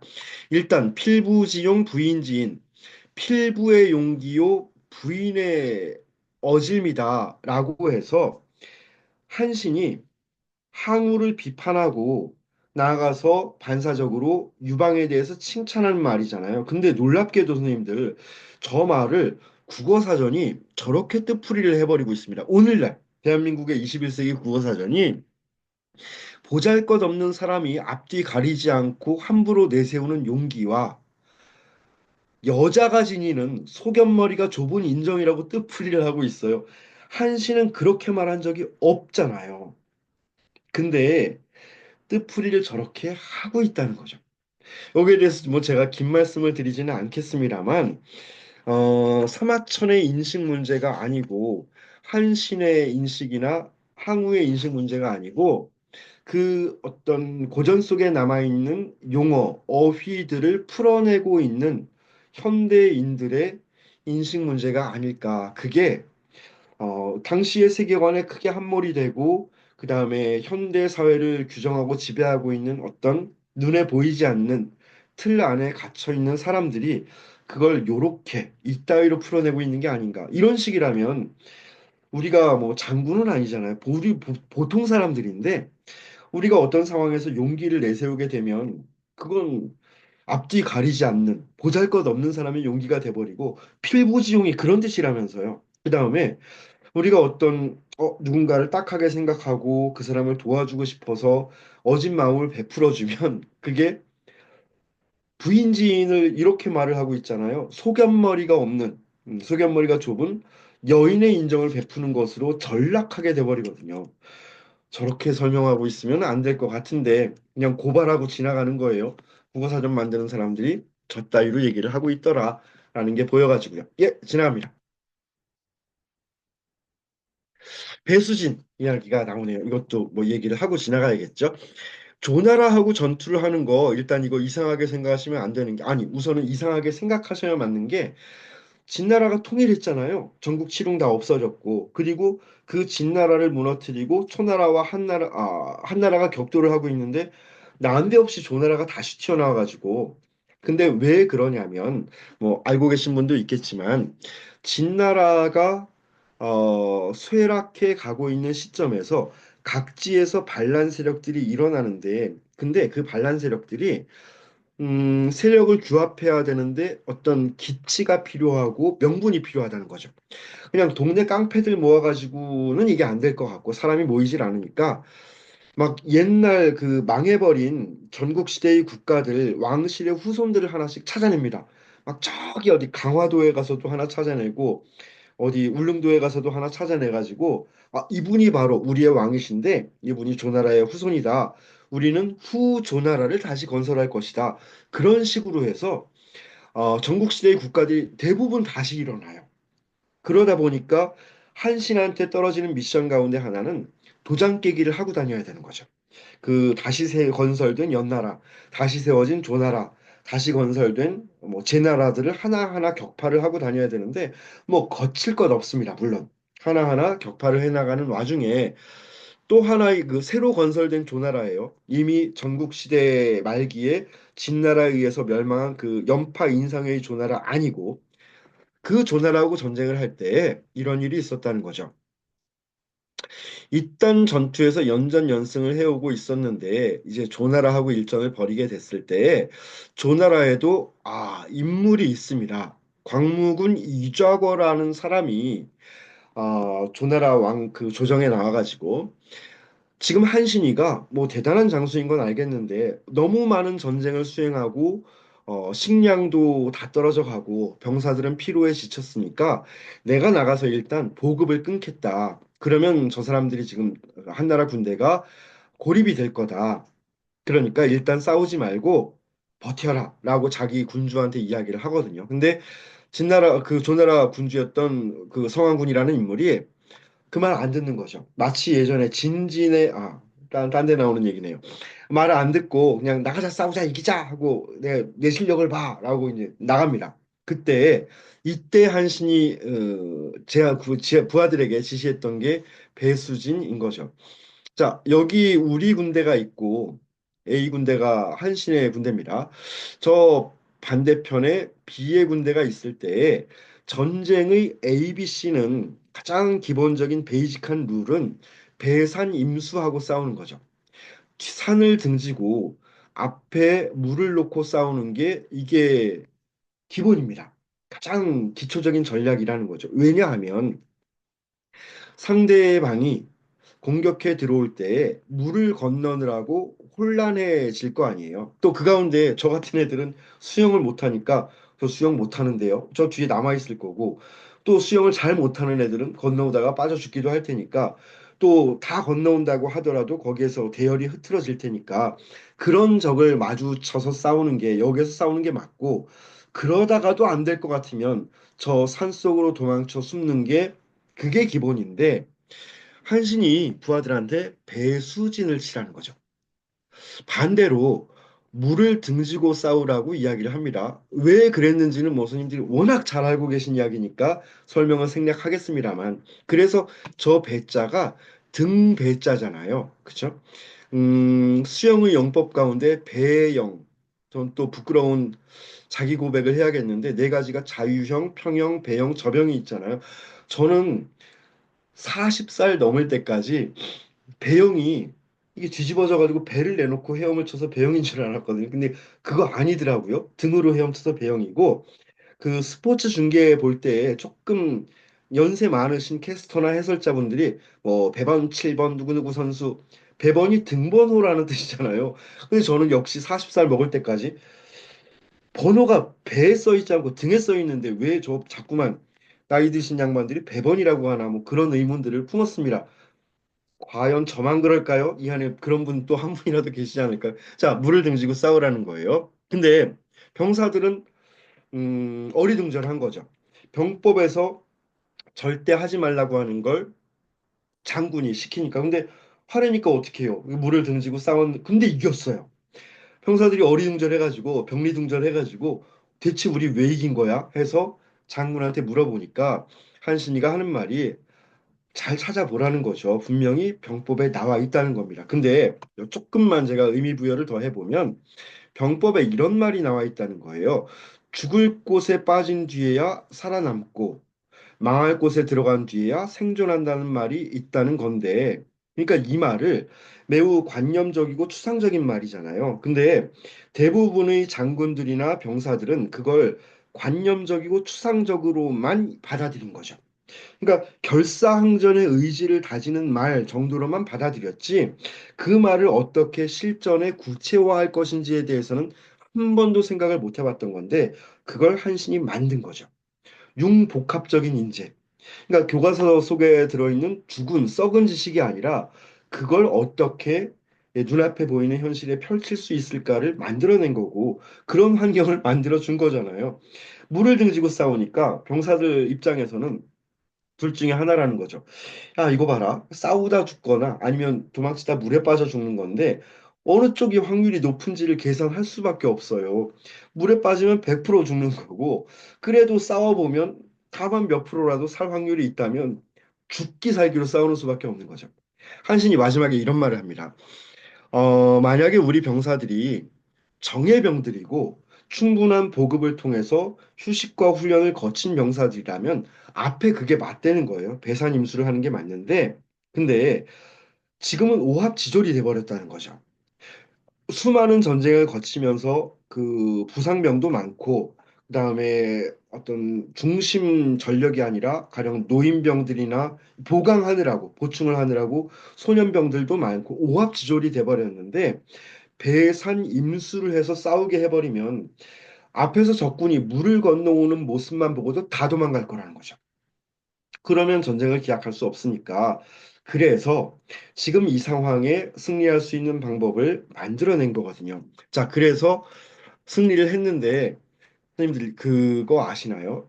임진왜란 때 신립 장군이 그냥 먼저 장군이잖아요. 이거 왜 안 읽었겠어요? 배수진이 먹어준다는 사실을. 그래서 이렇게 독서하고 책 한 권만 읽는 사람이 그래서 위험하다니까요. 그래가지고 봤나 봐요. 회흥우 열전 보다가 맞다. 참 그거 배수진 해서 남해에서 상륙한 왜군들이 북상해 올라올 때에 탄금대 앞에서 남한강을 등지고 배수진을 쳐버립니다. 그랬다가 군사 8천을 물귀신을 만들어 버리죠. 싸워보지도 못하고 그냥 퐁당퐁당 빠져 죽는 그런 사태가 벌어지게 됐는데 배워야 될 게 구체적인 눈에 보이는 현상이 아니라 그 현상의 내면에 감춰져 있는 어떤 근본적이고 본질적인 부분이라는 거. 이렇게 연암 박지원 얘기할 때 굉장히 많이 나오는 부분이니까 제가 그냥 더 이상 아는 척하지 않고 지나갈게요. 자, 그 다음 내용으로 넘어갑니다. 그러면서 마지막에 중요한 게 이좌것이 있잖아요. 저 앞에서 일단 싸우지 말자, 보급로를 끊어야 돼라고 했던 그 이좌것씨를 생포해요. 야, 왜 그 사람 죽이지 마. 그래서 생포해가지고 그 사람을 자기 스승으로 삼습니다. 왜냐하면 만약 저 조나라가 이좌거의 말을 들었더라면 승산 없는 게임이었거든요. 야, 저쪽에도 저런 사람이 있네 해가지고 그 사람을 데려와서 저의 선생님이 되어주세요 하고 스승으로 모시고 그 다음 이좌거 활용법을 보자고요. 이좌거한테 그 연나라하고 제나라를 어떻게 공략하면 되는지에 대해서 물어봐요. 왜냐하면 그냥 이건 제가 추측하는 바인데 선생님들 그 지도 한번 다시 머릿속에 그림 그려보세요. 제나라가 있고 그 다음에 연나라하고 그러니까 지금 조나라를 물리쳤잖아요. 조나라 저쪽에 제나라 있고 그 위쪽에 연나라 있거든요. 지정학적으로 멀리 떨어져 있지 않다는 거죠. 그 얘기는 일단 첫째, 내가 보기에 이 이정호라는 사람이 사태 판단을 참 잘하는 사람이고 인접해 있다 보니까 그쪽의 소식과 사정에 대해서도 분명히 밝을 거라고 판단이 돼서 그래서 물어봐요. 그리고 대답을 듣습니다. 그 대답을 충실히 따라서 안 싸우고 이겨요. 그럼 왜 전쟁에서 가장 상책 중에 상책은 싸우지 않고 이기는 방법이라고 얘기를 하잖아요. 근데 과연 이좌거의 말대로 그대로 따랐더니 뒤에 있었던 제네라고 연나라에 대해서는 전쟁 한번 수행하지도 않고 다 획득하게 됩니다. 그러면서 제나라로 들어가잖아요. 그 부분에 대해서는 잠시 뒤에 말씀을 드리고 근데 처음부터 얘기를 해주지 않는 거죠. 사양합니다. 겸손하게 의견을 물어보니까 저기 이좌거 선생님 저쪽에 제나라하고 연나라는 어떻게 공격하면 돼요? 하니까 아유 제가 그거 알면은 그런 거 알면은 제가 이렇게 생포 됐겠습니까? 그러지 마세요. 저는 아무것도 몰라요라고 겸손을 떠는데 그러지 말고 좀 알려주세요 하고 이제 때를 쓰니까 그때 하는 이야기가 이런 거죠. 그렇다면 지자천려에도 필요일실하고 위에 있는 거 볼게요. 우자천려에도 필요일득이라고 하니 그럼 제가 한번 말씀드려 볼게요. 이게 첫머리예요. 그리고 나서 블라블라블라 설명을 해주는 건데 저 말부터 한번 볼게요. 지자천려의 필요일실은 자 아무리 지혜로운 자라도 천려하다 보면 천 번쯤 뭔가를 고려하다 보면 즉 천 가지 아이디어를 내놓다 보면 아무리 똑똑한 사람도 필요일실 반드시 한 번쯤은 실수하기 마련이라는 거죠. 원숭이도 나무에서 떨어진다는 거고 그 다음 우자천려에도 필요일득이라 하는 이 우자 그 노태우 우자일걸요 바보 우자인데 아무리 어리석은 사람도 천 번쯤 아이디어를 내놓다 보면 필요일득 반드시 한 번쯤은 그래도 얻어 걸리는 게 있다고 하니 자기 자신을 뒤쪽에 포커스를 맞춘 거죠. 제가 비록 좀 어리석은 사람이지만 그럼 뭐 혹시 모르니까 뭐 의견을 말씀드려 볼게요라고 꺼내놓고 있는데 거기서 나온 말이라는 거예요. 근데 좀 제가 외람되지만 이런 말씀 하나 이제 다시 안 볼 사이기 때문에 외람되지만 한 가지 말씀드리고 지나가면 지금 비록 이좌건은 한신한테 저 한 구절을 얘기했지만 선생님들한테 감히 제안하고 싶은 것은 얼마든지 저 말을 풍부하게 활용할 수 있다고 생각해요. 저는 네 가지 의미를 한번 부여해 볼게요. 앞에 거부터요. 지자철려에도 필요일실이라는 말을 아무리 똑똑한 사람도 한 번쯤은 실수하기 마련이라는 말을 나 자신한테 적용하면 까불지 말라는 거죠. 너 잘났다고 해서 막 나는 아는데 잘하는데 나대지 말고 남들 앞에서 늘 겸손하고 자기를 돌아보라는 말일 수 있고 저 똑같은 말을 타인한테 적용하면 맹신하지 말라는 거잖아요. 내가 아무리 뭐 믿고 따르고 존경하는 사람이 있더라도 그 사람 말이 다 맞을 거라고 기대해서는 곤란하다는 거죠. 항상 어떤 위험 가능성 같은 것들은 문 한쪽은 열어놓고서 그를 대할 필요가 있다는 말일 거고, 그다음 뒤에 말도 마찬가지입니다. 우자천려의 필요일득이라는 말도 일단 타인한테 적용을 하면은요, 함부로 무시하지 말라는 거죠. 암만 내가 보기에 바보 같고 멍청하고 못생겼고 배 나왔고 키 조그맣고 머리가 빠졌어도 그런 사람도 뭐 좀 이렇게 잘하는 거 하나쯤은 있을 수 있으니까 생무시하지 말란 말일 수도 있고 자, 이 말을 나 자신한테 적용하면 자신감을 가지라는 말로도 이해할 수 있을 것 같아요. 너 그렇게 막 스스로 자기 비하하지 말고 머리 빠지고 배 나오고 막 그런 거 가지고 자기 비하하지 말고 그래도 너 뭐 하나 있을걸? 그런 거 끊임없이 포기하지 말고 시도하려는 뜻으로도 의미 부여할 수 있을 것 같아요. 뭐 하나쯤은 야, 한 1,000번 해보면 그 중에 하나쯤 걸리지 않겠냐? 라고 하는 위안의 말로도 생각해 볼 수 있지 않을까. 그래서 어떤 한 가지 구절이나 문구가 있더라도 거기에 얽혀 있는 고정된 패턴화된 확정된 개념만 가지고서 그냥 만족하기보다 뭐 맞든 틀리든 이런저런 의미 부여를 해 보시는 것도 어떨까 싶은 생각이 좀 들어서 말씀을 드립니다. 그다음에요. 자, 이제 이런저런 뭐 좀 조짐이 생기기죠. 아까 제나라 들어갔잖아요. 제가 그 조금만 말씀을 드리면 이좌거의 제안은 그런 거였어요. 조나라를 무력화시켰잖아요, 지금. 그 다음에 제나라하고 연나라를 공략하는 방법들을 물어보니까 이좌거가 아무것도 하지 말라는 거예요. 군사 행동을 멈추고 조나라 백성들한테 잘 대해주고 그들의 마음을 얻으라는 거죠. 그거 분명히 보고 있을 거라는 거예요. 제나라고 연나라에서도 야, 저기 한신이가 그 무시무시한 한신이가 와서 조나라를 깨뜨렸대. 어떡하지? 그러고 있을 때 잘 대해주는 모습 보면 그 제나라와 연나라의 백성들이나 아니면 군사들이나 장군들이나 또 지도자 같은 사람들이 마음이 기울기 시작할 거라는 거죠. 과연 그렇게 됩니다. 그래서 그 틈을 타서 이제 우당탕 쾅탕 해가지고 저 제 나라에 들어갔는데 여기서 결정적인 사건이 하나 벌어지잖아요. 그 제 나라에 들어가 있었던 한신이가 이 유방한테 뻐꾸기를 날립니다. 그러면서 저를 이 제 나라의 가왕으로 삼아달 가왕 조용필 말고요. 그러니까 가짜 왕, 임시 왕이요. 임시왕으로 삼아주시면 내가 여기에서 이 제나라 백성들 마음도 진정시키고 저를 따르게 하고 그래서 지지 기반을 확보해 놓고 확실히 한나라의 영토로 다져가겠습니다. 라고 요청을 하는데 이때 그 보고를 받은 유방이 벌컥하는 거죠. 너 그럴 줄 알았어. 제 나라 지가 왕해 처먹으려고 지금 저러고 있구나. 가만두지 않겠어. 라고 할 때 옆에 있었던 뭐 장량, 진평 이런 사람들이 지금 한신이 보낸 사람 앞에 있잖아요. 막 그 유방 발등을 꾹 밟으면서 눈 찡긋하면서 귓속말로 속닥속닥 하는 거예요. 지금 군사를 일으켜서 한신을 대적하는 건 불가능하다는 거죠.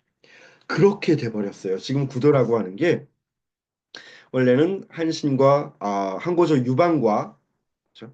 한나라 유방과 그다음에 초패왕 항우가 있었고 원래 그 밑에 한신이 있었는데 그 한신의 세력이라고 하는 게 있는 군사 없는 군사 다 끌고 전쟁을 하고 다니면서 삼각구도가 형성이 돼버렸다는 거죠.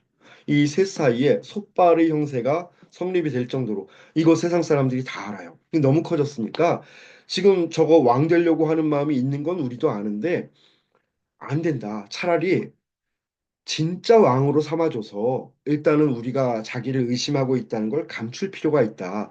그리고 나면 나중에 훨씬 더 손쉽게 그를 제거할 수 있는 방법이 있으니까 일단은 왕 임명장을 보내주라는 거예요. 그래서 막 마땅치 않지만 그래 뭐 그럴 수밖에 없으니까 현실이. 그래서 이게 서류에다가 도장 꽝꽝 찍어서 어, 한신 뭐 제네랄 왕 해가지고 임명장 보내줍니다. 자, 요렇게 해서 일단락이 돼 버렸는데 그때 아까 말씀드렸듯이 삼각구도가 형성이 됐다 그랬잖아요. 그래서 이제 처음으로 항우가 등장을 합니다.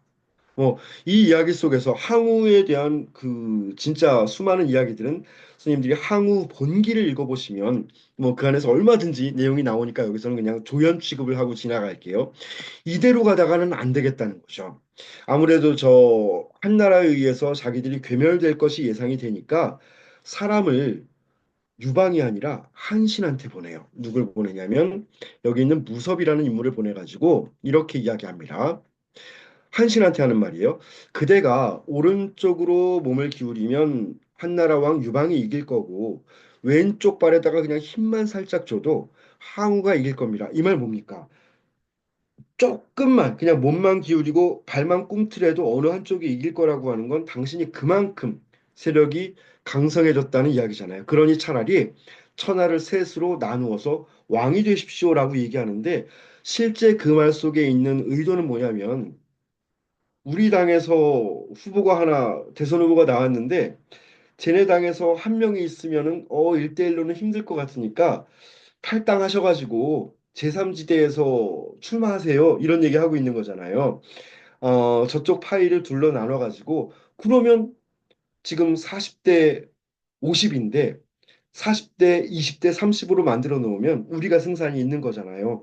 그 얘기를 하고 있는 중입니다. 그랬더니 한신이 안 된다는 거죠. 제가 오늘날 여기까지 올 수 있었던 건 다 한왕 덕분인데 배신할 수 없습니다. 라고 하면서 여기서 지금 어떤 모습을 보이냐면 의와 리 가운데 이 사람이 아직까지 의에 더 비중을 두는 모습을 보이죠. 안 움직입니다.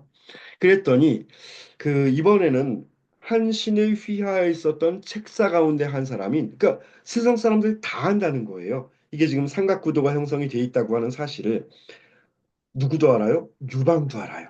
유방도 알고 있다는 건 그만큼 앞에서 계속 베이비 스텝으로 이 앙금을 쌓아왔잖아요. 얘는 왜 말을 이따위로 해? 처음에 칭찬해주고 나중에 뭐 할 얘기 하지. 10만밖에 안 될걸요? 이딴 얘기하고. 항우가 훨씬 낫지요? 그런 얘기 하던 애가 저기 제나라 가서 왕 시켜주세요. 그런 얘기하고 있으니까. 그런 상황인데 괴통 혹은 괴철이라고도 하죠. 번역서에 따라서. 괴통 씨도 안 된다는 거예요. 이 사람이 한신이 의리 뭐 이런 얘기하고 있으니까 옛날에 저 상산왕 장이라는 사람하고 성안군 진여라는 사람이 있었는데 걔네도 죽고 못 사는 사이였다는 거죠. 아무 가진 것 없을 때에는 포위 시절에는 서로가 의리로 똘똘 뭉친 그런 사이였는데 뭔가 자기들 손에 들어오는 게 있다 보니까 사람한테 욕심이 생기다 보니까 나중에는 서로 못 잡아먹어서 안달인 사이가 돼버렸다는 거죠. 인심난측이라는 말이 이제 여기서 생성이 됩니다. 우리가 흔히 뭐라고 하죠? 10길 물속은 알아도 한 길 사람 속은 모른다고 할 때 인심난측이요. 사람의 마음은 난측, 이 측자는 측량하다 할 때 측자죠. 치구기 할 때 그 측자요.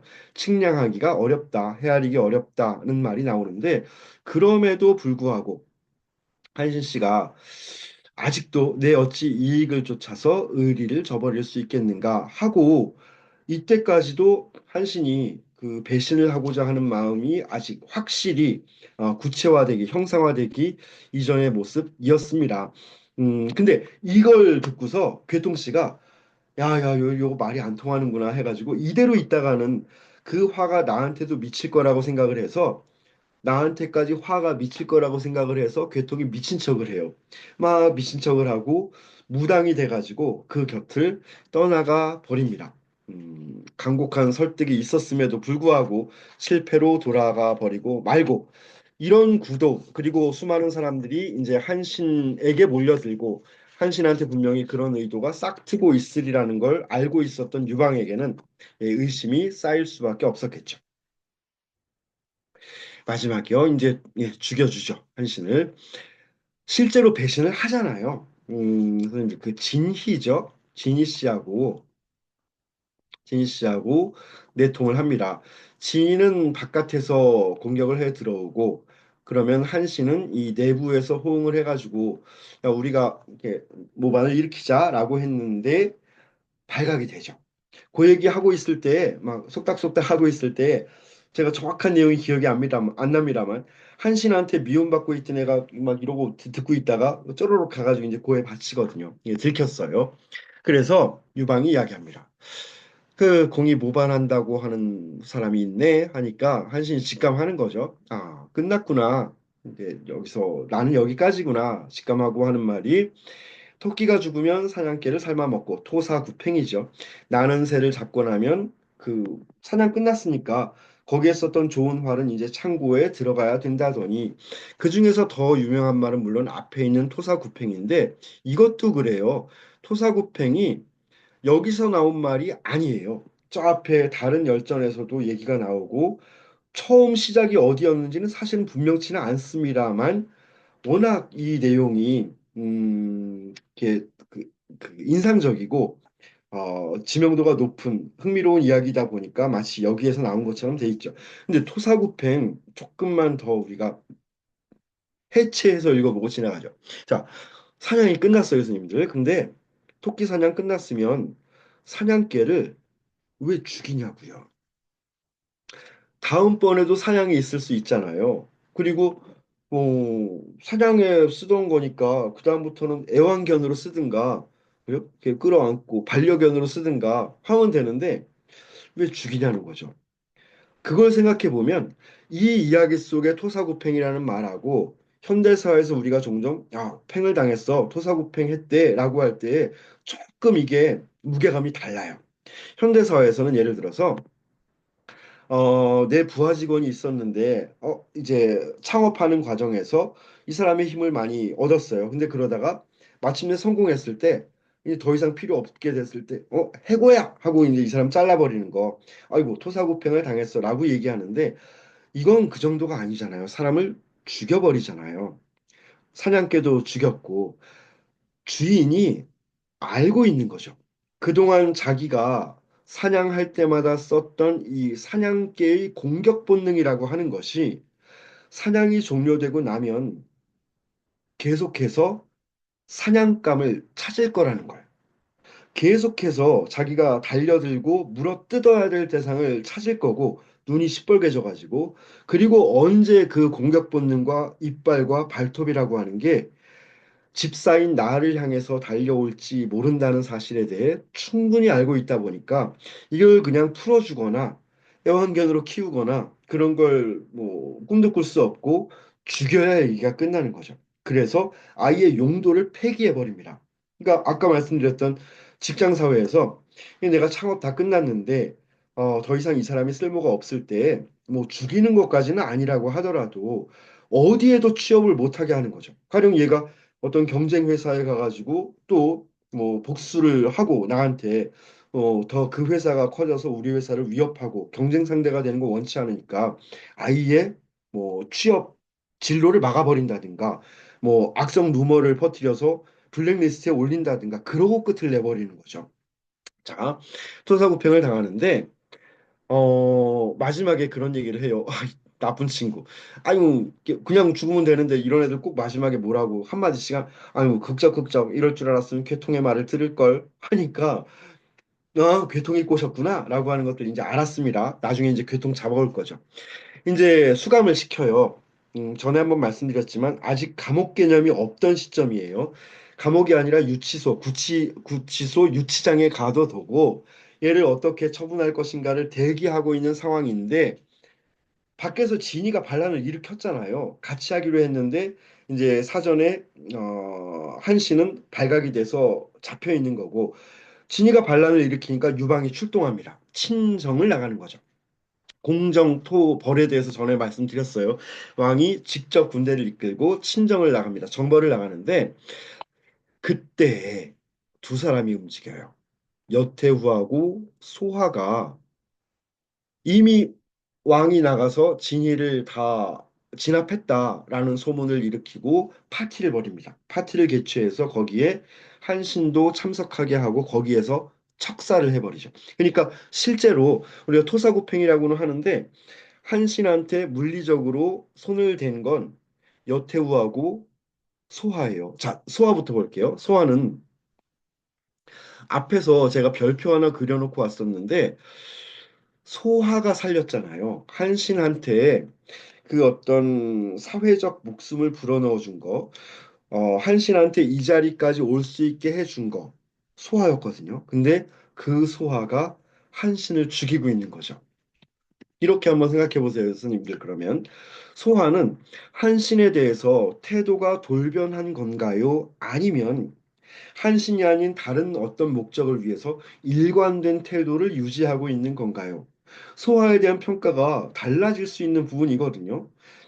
가령 국가 혹은 왕실 내지는 자기의 주인이라는 주군인 항고조 유방에 대한 일관된 태도를 가지고 한신을 살려냈고 한신을 죽인 거일 수도 있고, 근데 다만 인간 대 인간으로 개인 대 개인으로 한신이라는 사람을 두고 봤을 때에는 단물만 쪽쪽 빨아먹고 껌 짝짝 씹다가 단물 다 빠지고 나니까 뭐 껌통이 싸지도 않고 그냥 길바닥에다가 퇴하고 내뱉어 버리는 게 되는데, 자, 저 소화에 대해서는 어떤 평가를 하시겠는지 좀 궁금한 부분이고요. 그다음 여태후요. 어마어마한 여인이죠. 전 지구상에서 제일 싫어하는 사람 중에 하나인데, 자, 아시다시피 유방한테는 정실 부인인 여태후가 있었고, 그다음에 척 부인이 있죠. 후실 부인이 있었는데, 불행의 씨앗은 어디서부터 시작이 되냐면 그들이 각각 아들을 낳습니다. 근데 누가 봐도 얘가 더 훌륭한 거죠. 어린 아이인데 세상 사람들 다 보기에, 심지어는 여태우 자신이 보기에도, 물론 내 아들을 사랑하는데 내 아들은 비리비리하고 막 수줍고 막 소심하고 하는데 저 척부인이 낳은 아들은 명랑쾌활하고 똑똑하고 부침성 있고 애교 많고 막 그런 아들인 거예요. 어느 날 보니까 아빠 유방 남편 유방의 눈길이 자꾸만 자기 아들이 아니라 척부인의 아들을 향해서 가고 있다는 거죠. 그래서 일단 그 아들을 제거하려고 그래요. 요거 요대로 뒀다가는 차기 왕위가 내 아들이 아니라 저 아들한테 가겠다는 거죠. 그래서 죽이려고 몇 차례 시도를 합니다.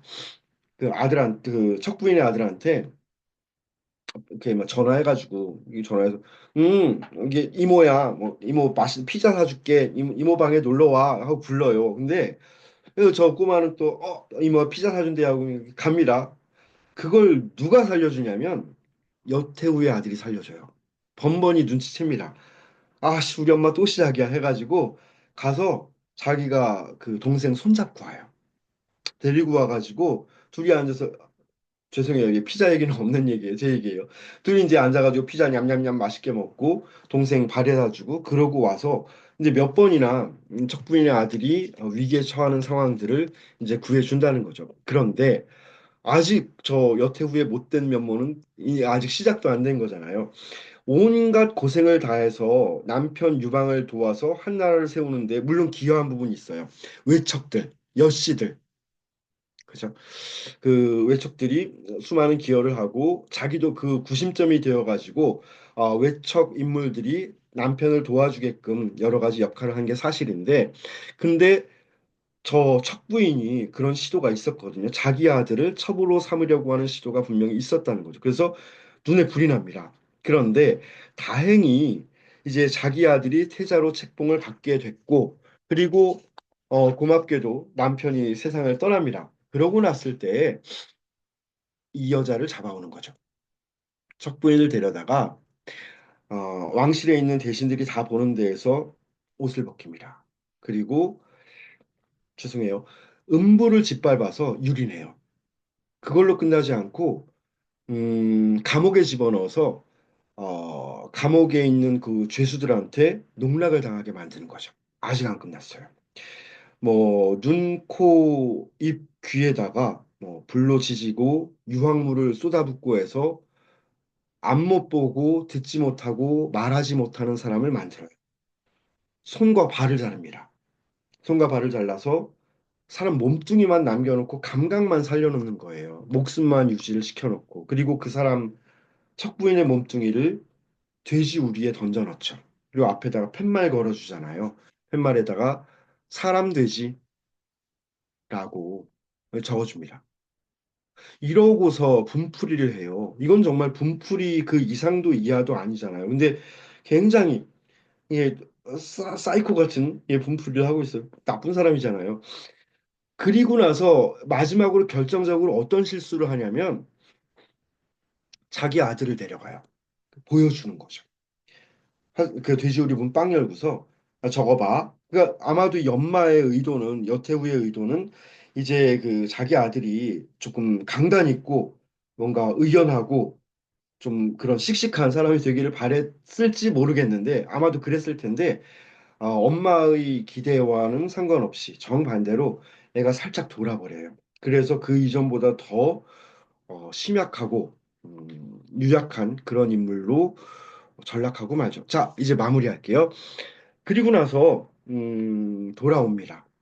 돌아와서 누가 유방이 그 진위를 평정하고 나서 돌아오는데 그리고 나서 보는 거죠. 자기가 없는 동안에 그동안 수많은 전쟁에서 옛날에 나한테 10만밖에는 안 돼요. 이딴 얘기도 하고 소화가 데리러 갔다 왔고 그리고 한국가 훨씬 좋아요. 뭐 이런 얘기하면서 나한테 상처를 줬으나 단 한 번도 내가 내린 지시를 거스른 적이 없고 그 지시를 따라서 전쟁에 나갔을 때마다 한 번도 나를 실망시킨 적이 없었던 한신이 지금 내 앞에서 차가운 시신으로 예, 주검이 되어서 죽어 있는 그 모습을 봤을 때에 과연 유방의 마음은 어땠을까 하는 건 이건 잘 모르겠어요. 진짜 그런 상황이 닥쳐봐야 와 이거 통쾌해 날토니가 빠졌어 하고 좋아했을지 혹은 남몰래 돌아서서 이렇게 막 이렇게 하늘 쳐다보는 척하면서 남몰래 또르르 뜨거운 눈물을 흘렸을지 그건 이제 상상의 영역입니다. 그리고 괴철이 불러요. 괴통이 불러가지고 야 네가 꼬셨다며. 그러니까 너 때문에 한신이가 나를 이렇게 배신했고 하마터면 큰일 날 뻔했어야 하고 이제 형벌을 가하려고 하는데 그 문답 과정이 나와요. 그죠?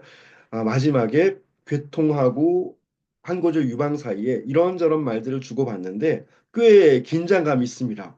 그러니까 아마도 유방은 그 배후라고 생각을 하고 저 괴통을 벌을 주고 싶었을 거고 괴통은 근데 딱히 거기서 뭐 모면하고 싶어 하는 변호하고 싶어 하는 마음은 아닌 것 같아요. 근데 딱 한 가지 문장이 저는 걸리더라고요. 마지막에 뭐라고 얘기하냐면 저는 회용 후 한신을 알았을 뿐이지 유방 당신을 몰랐습니다. 제가 섬기는 사람은 한신이었어요. 그래서 그 사람을 위해서 제가 할 수 있는 그 사람을 위한 말들을 해줬을 뿐입니다. 라고 말을 하니까 유방이 아마도 제가 끼워 넣는 얘기예요. 그 말을 듣고 잠시 침묵하다가 말없이 있다가 야 풀어줘 하고는 이 얘기가 예, 일단락이 되는 거지요.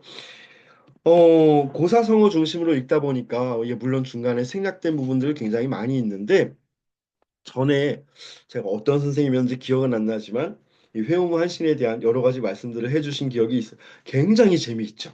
제가 이렇게 고사성어 중심으로 추려낸 건 어떤 생선에서 그냥 가시만 발라낸 거니까 나머지 정말 맛있는 살점들, 살코기들은 선생님들이 찬찬히 읽어가시면서 곱씹어 읽어가시면서 조금 더 음미해 보시기를 바랍니다. 네, 제 얘기는 여기서 마무리하겠습니다.